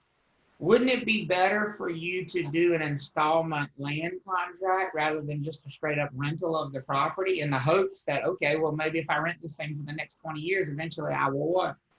Own it. I own it. And that's how a lot of land purchases happen because these are buyers who otherwise cannot get the financing for them.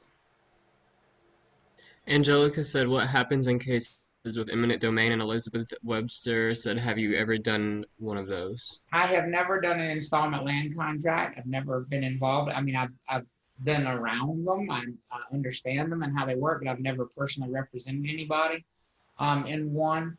It's just not something I want to be involved in. This is too far down that road of weird for me, quite honest. I just don't want to be involved in them. But I will tell you that they've been effective for a lot of property owners, especially ones who can't get financed. And sometimes the financing is not just based about the buyer. Sometimes the property can't be financed. Like, for example, I'll give you a good example. One, I did have an agent friend of mine who got involved with one and she didn't realize it. She took a listing and it ended up being a manufactured home that they had built a house around. Like they built a house around the manufactured house was inside the real house. And then just cut the walls out of it. Like they made it part of it. None of that's permitted, of course. Right. I mean, it's just crazy.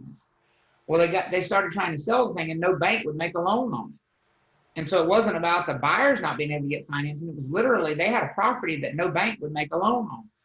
So to get it sold, they had to do an installment land contract. So sometimes it's about sellers being desperate as well. Absolutely. Travis, I guess they are putting it in the contract that X amount of dollars from payments collected over the years will apply to the if you purchase it. Well, all of it applies to the purchase price. We don't. That's why I said there's really no such thing as rent to own.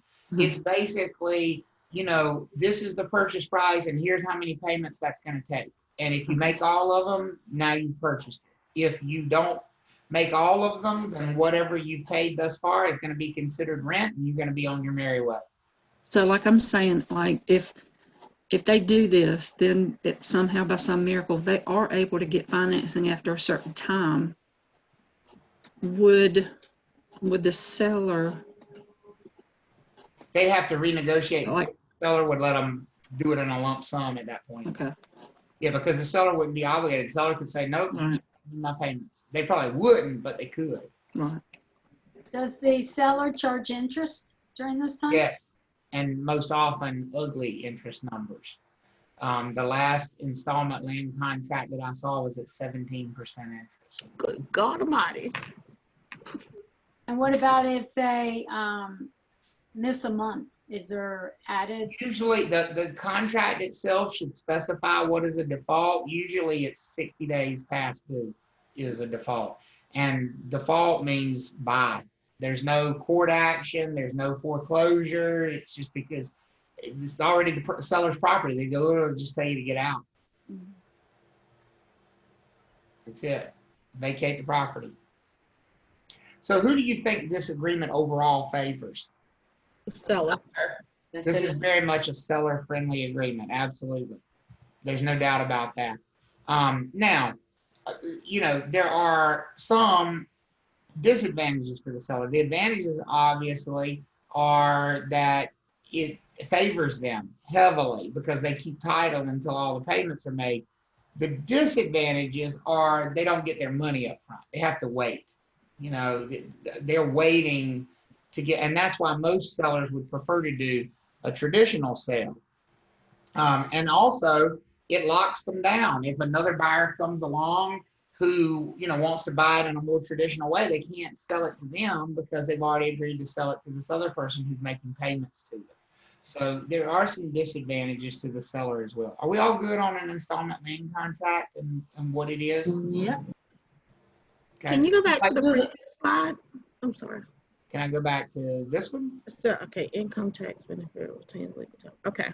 Yeah, there are some potential income tax benefits. The only reason for that is you're not getting all the money at once. I mean, you don't. So if you owed like capital gains tax, right, on the sale, normally you'd pay those all at once. Well, obviously, if you're getting your money over the course of 10, 15, 20 years, then you'd pay the taxes over the course of 10 or 15 or 20 years. But isn't it, you said advantages, this is just for the seller. We haven't talked about the buyer yet. Yeah, well, advantages for the buyer are that this is the only way they can get it done. It's this or don't buy at all. That's the advantage for the buyer. That's the one advantage for the buyer. Okay, so the buyer doesn't have any income tax advantages? Wouldn't they be able to claim the interest? No. Isn't that crazy? They cannot deduct the interest on their taxes either because it's not considered financing. but at least not by the IRS. At least not by who? The IRS. Okay. Those wonderful people in DC. Does the seller need to own the property outright? Like, doesn't have any That's an loans on it or any interesting more? question. It's not, there's no legal requirement that the seller own the property outright, but I think you would be kind of crazy as a buyer to purchase a property from a seller who didn't own it outright in this manner. If you were going to do this, I would think as a buyer, one of the things you would definitely want to look at is that the seller does own the property outright. Because here's the risk. If the seller owes money on the property, they're going to foreclose. They could get foreclosed on, and you're sitting there making payments to them, and all of a sudden the property gets taken away from them, and therefore taken away from you. So I would think as a buyer, you would want to only do this if the seller did own the property free and clear. That makes sense. Okay. Travis, what drives a seller in such a kind of sale is one of the comments in the chat. Two things, Sarisha. Number one, they're struggling to find a buyer who can buy it in any other way. Don't think of this as a home. Get out of that. Get away from that. Think of this as a piece of property in eastern North Carolina where you're more likely to find Bigfoot than you are a buyer with qualified money. I think it's more of like illegitimate, or the people who own the black money, they try to get into these kind of. I lost you for a second. I heard something about black money, but that's all I heard. So for example, if the amount is, everything is not legal, so those kind of people will try to get these kind of lands. No, I don't think it has anything to do with legality or illegality. It's just honestly sellers who can't find buyers. If you've had your property on the market for 3 years, 4 years, 5 years, and you're not able to find a buyer, and largely because they can't find financing, that might be because there are not very many qualified buyers in your area, or that might be because no bank is willing to lend to get with your property as collateral, but you're struggling to find a buyer, and you've got this person here, Seth, who's saying, I'll pay you $1,000 a month for the next 20 years. Well, if you can't sell it to anybody else, that might sound interesting. And another point, so if the seller is renting to a buyer and the buyer does some illegal activity on the land, so is the seller responsible or the buyer? The purchaser would be responsible because they have possession of the property. Okay. Yeah, thank you. Yep. Okay. The other thing they like to ask about with these types of transactions is, can the buyer borrow against this property? Can they go out and take out a mortgage loan? What do you think your answer to that is? No. No, you can't take out a mortgage loan if you don't own the property. You can't pledge the property as collateral if you don't own it. So you can't finance it. You can't borrow money against it. You can't take out an equity line on it. You can't sell it because it's not yours. The only options you have are to continue to make those payments until it's paid off. That's it. I have a question. Okay. Since it's not one lump sum of money, how do you get paid from that? You mean, how does a real estate broker get paid from it? Right, yeah. This would be one of the primary reasons I've never participated in one, because if we've got a buyer who's going to pay this thing in installments over a long period of time, I don't know how I would get paid. So it's not something I have an interest in finding out. Travis, do these people understand the scope of this? Because you just mentioned like the eastern part of North Carolina. Well, is that area that they're trying to buy, is that in a flood zone, or, you know? Yes, but that's not the reason that it's so hard to sell those properties. It's just there's no people. You know, the population has collapsed in a lot of those areas. There's no industry. There's nothing driving industry there. And so property values are just non-existent in those areas. Do people understand these? You know, I can't speak to that because I've never personally been involved. My guess is probably not. My guess is probably that most people who enter into these things have very little understanding. But what I would say, even with all that being said, it's probably, for some of them, the smartest thing they could do. Because quite honestly, if you're a renter anyway, if you've been renting the land that you're utilizing or the property you're utilizing for the last 20 years, why not at least try to purchase it in this manner? There's no way this could be worse than renting. Right. You know, if you don't pay it off, you don't pay it off. You're back at square one, which is where you would have been as a renter anyway. Mm-hmm. Travis, I have a question that's not regarding this, but Cassie's point just reminded me of it. So in the quiz, it had a question about real estate agents can get a commission of the sale or like a set price. And I didn't know that. So we can, as real estate agents negotiating our commission, it can be just a fee. Absolutely. Just like, Absolutely.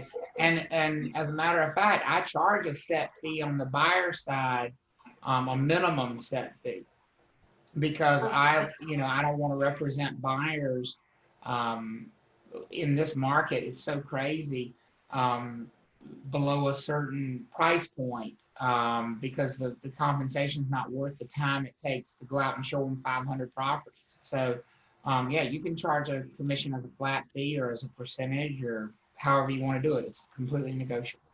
okay, thanks. Yeah.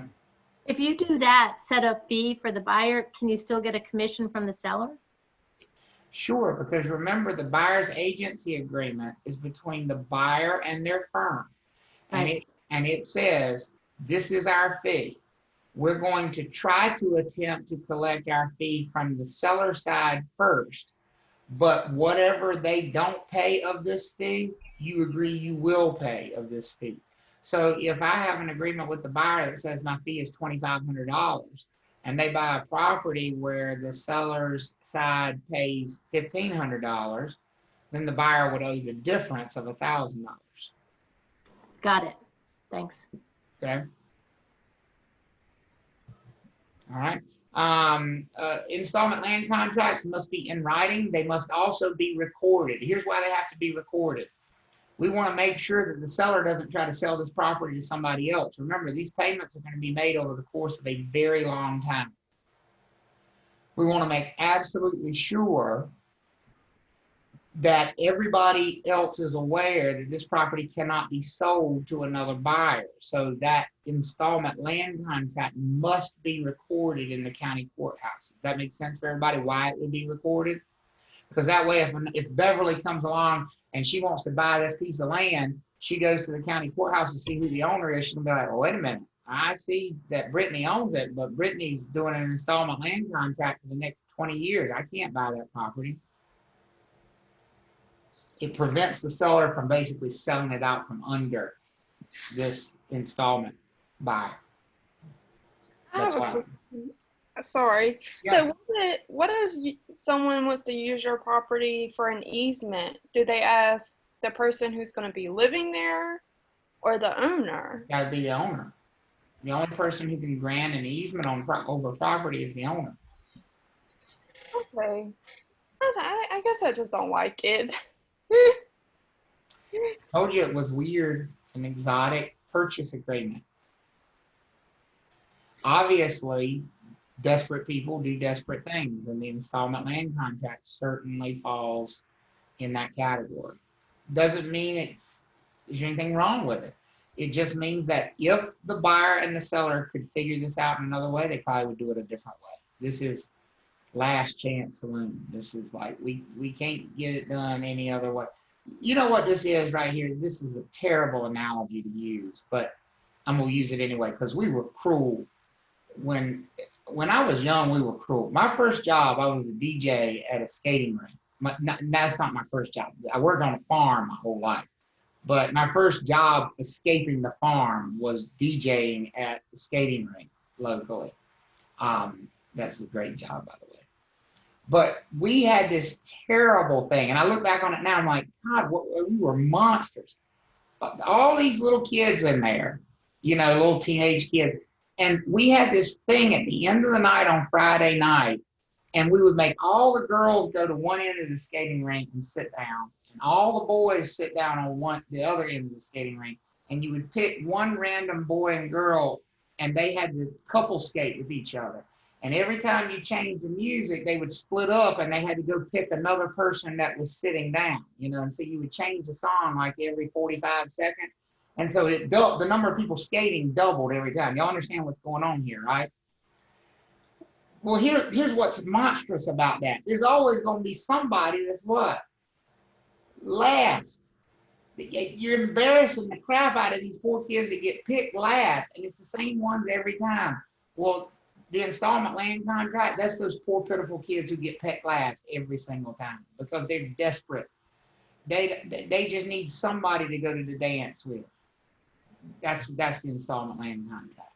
That's what it is. It's a good way to put it. It's, you know, it's a seller who, if they could find any other buyer, they would do it. Working with a buyer that if they could find any other way to make it happen, they would do it any other way. And neither one of them can find a better way, so they're stuck with each other. That's an installment land contract. It's like you're telling them, you can't sit with us. You're not one of the cool kids. That's it. That's the installment land contract. Okay. Another type, so we're leaving the installment land contract. Another type of purchase, which hopefully should not be too hard to understand now because we talked about the due diligence contract, is something called an option to purchase. An option to purchase is a purchase contract where the buyer hasn't actually promised to purchase the property. What they've promised to do is pay an option fee to the seller in exchange for the seller taking the property off the market for a certain period of time, while the option holder decides if they actually want to purchase the property. Does that sound similar to something we talked about earlier today? It should. Due diligence fee? It's basically the due diligence fee and due diligence process. What we have basically in our standard contract is an option contract. The key to remember about an option contract, okay?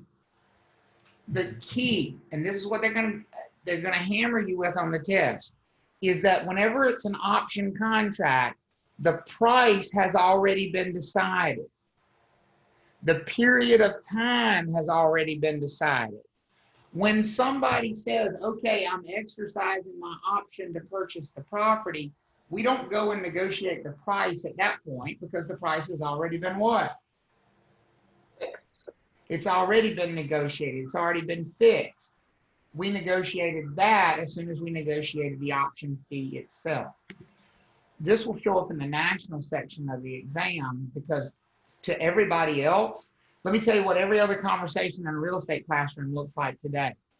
So there are these weird contracts where the buyer doesn't promise to buy anything. They only promise to pay a crazy fee. It's like non-refundable. It's crazy.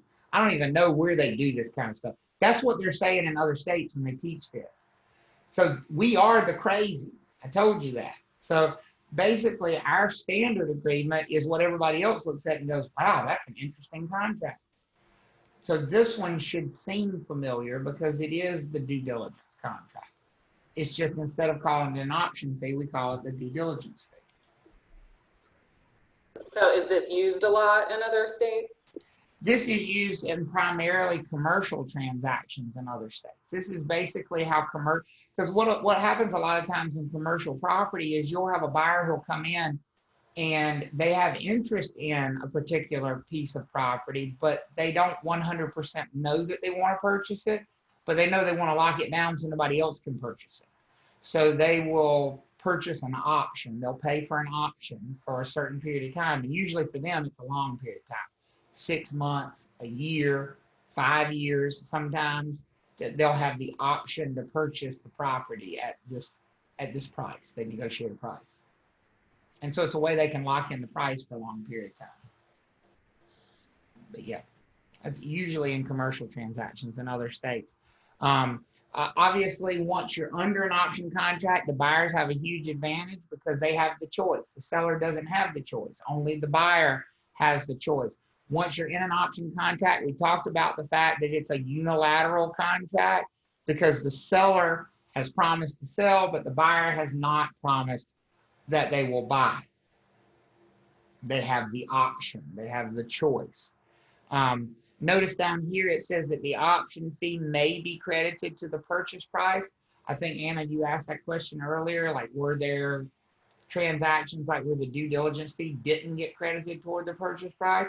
Well, in regular options, there would be a statement about whether or not the option fee counts toward the purchase price. In the due diligence contract, we know it does. Okay. They got to be in writing. They have to be recorded. Options have to be in writing and recorded. And this right here is the one reason we don't call the due diligence contract an option contract. Because when they first wrote it, they said, well, we should just call it an option to purchase. And somebody said, hello, in North Carolina, the Connor Act says that options must be what? Recorded. Recorded. That means every contract that has an option on it should have to be recorded at the county courthouse. So the North Carolina Association of Realtors, this is literally what they did. When they first published it, it said option to purchase agreement. And then when somebody pointed out that options to purchase in North Carolina had to be recorded, they said, oh, no. We meant due diligence agreement. And they didn't change a single thing about the agreement. They just changed the name of it so that it's not called an option. But it is still an option. That's what it is. It's an option. Okay? We all okay on options? We're good? So those last two bullet points, they only apply to North Carolina or not? North Carolina, right. The North Carolina Statute of Frauds and North Carolina Contract options must be in writing and recorded. That is true in most states as well, but I can't speak to all other states. Another unique type of arrangement between a buyer and a seller is something called a right of first refusal. Now, this is the first example of a contract that has no purchase price. That's probably the biggest thing to remember on a right of first refusal. It doesn't have a purchase price. Will there eventually be one? Yes, but it will be negotiated at a later point in time. When you have a right of first refusal, basically what we're saying is the buyer has the right to purchase it if and when the seller decides to sell at some point down the road. That basically, so like, let's just say Shane owns a property. And I say to Shane, now listen, if you ever decide to sell that, you come to me first. That's a right of first refusal. Now, does he have to come to me first if we just have that conversation orally? No. For him to have to come to me first, we need to put it in what? Writing. In writing, which means I'm probably going to have to pay him for it. I'm probably going to have to pay him to commit to coming to me first. And that's all a right of first refusal is. Notice I didn't say what I would pay Shane for the property. I just said, if you ever get ready to sell it, you come talk to me first. When would we decide what I would pay him for the property? When you decide to sell. When or down the road he comes back to me and says, okay, I'm ready to sell. Does he have to sell to me at that time, or does he just have to give me first shot at it? He has to give you. What do you think? Does he have to sell to me, or can he sell it to somebody else? No, he can sell it to somebody else. He can sell it to somebody else. He just has to give me the first shot. That's it. So if he doesn't like the number that comes from me, can he go sell it to somebody else? Yeah. Absolutely. So that's why this is not nearly as good for the buyer as an option to purchase is. Because with an option to purchase, they've locked in a price. They've locked in the terms. They control the transaction. With a right of first refusal, the seller's really still in control. Are we okay on the difference between those? So on the test, if they say something about, negotiating the terms after being contacted by the seller, are we talking about an option to purchase, or are we talking about a right of first refusal? Right of first refusal. Right of first refusal. If they say something like the buyer and the seller agreed to terms in the event, agreed to the terms and prices that would be used in the event the buyer wants to purchase the property, would we be talking about a right of first refusal or an option? Option to purchase. That would be an option. When you talk about money up front, it's an option. When you talk about it down the road, it's a right of first refusal. And Travis, this is nationwide, correct? Yes, this is national. Okay, we actually did this at my parents did this with our neighbor's house, but it wasn't in writing, so it technically wasn't right of first refusal. But they said, if you guys ever sell, let us know before you put it on the market because we'd love to buy it. Yeah. And that was 20 some years ago that my parents, they ended up doing that before they even met with a real estate agent. They just went to my parents and said, hey, we're looking at it. And my parents were like, okay, let's go ahead and figure something out then. Gotcha. So did they? Yeah. Yeah, there you go. And so we actually gave a right of first refusal. Now it'll never get used because I'll never sell the farm. But our family farm in Edgecombe County, the gentleman who owns the farm next door, and who actually rents our farmland, he farms his farm plus he rents ours. He has a right of first refusal on our farm. If we ever decided to sell it, we would have to give him the first opportunity to purchase it. But that doesn't give him any right to force us to sell it to him. It just means if we ever decided to sell, he'd get the first chance. Does this have to be in writing? To be enforceable, it does. Yes, to be enforceable, it does have to be in writing. Sure does. And when you say first chance, it says fight a right for first refusal. So even if it's a good offer, you still can say no. That is correct. Generally speaking, the only teeth this has is if they give you first chance and then they refuse your offer, but then they elect to sell it to someone else. Most rights of first refusal include a statement that says and that you're given the ability to match anybody else's offer as well. Most of them. Doesn't have to be that way, but most of them basically say we get the first chance and we get the opportunity to match anybody else's offer. Got it.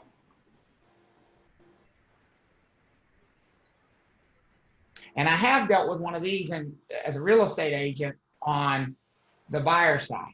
I had a buyer who wanted to make an offer on a property. One time it was not listed, and I contacted the seller and I said, well, we'd like to make you an offer. And the seller said, well, I'm going to have to find my uncle. And I said, excuse me? He said, well, my uncle got a right of first refusal on it. And he had to track his uncle down in like Arizona and give the uncle the opportunity to match our offer, which he didn't do. And so we were able to purchase the property. But, so that can be interesting. And that is it for chapter 10. That's all. It's all for contracts. Look at that. Y'all look so excited. So happy. You look like a weight has been lifted from your shoulders. Yes, we know we're going to have a quiz on it. What was that, guys?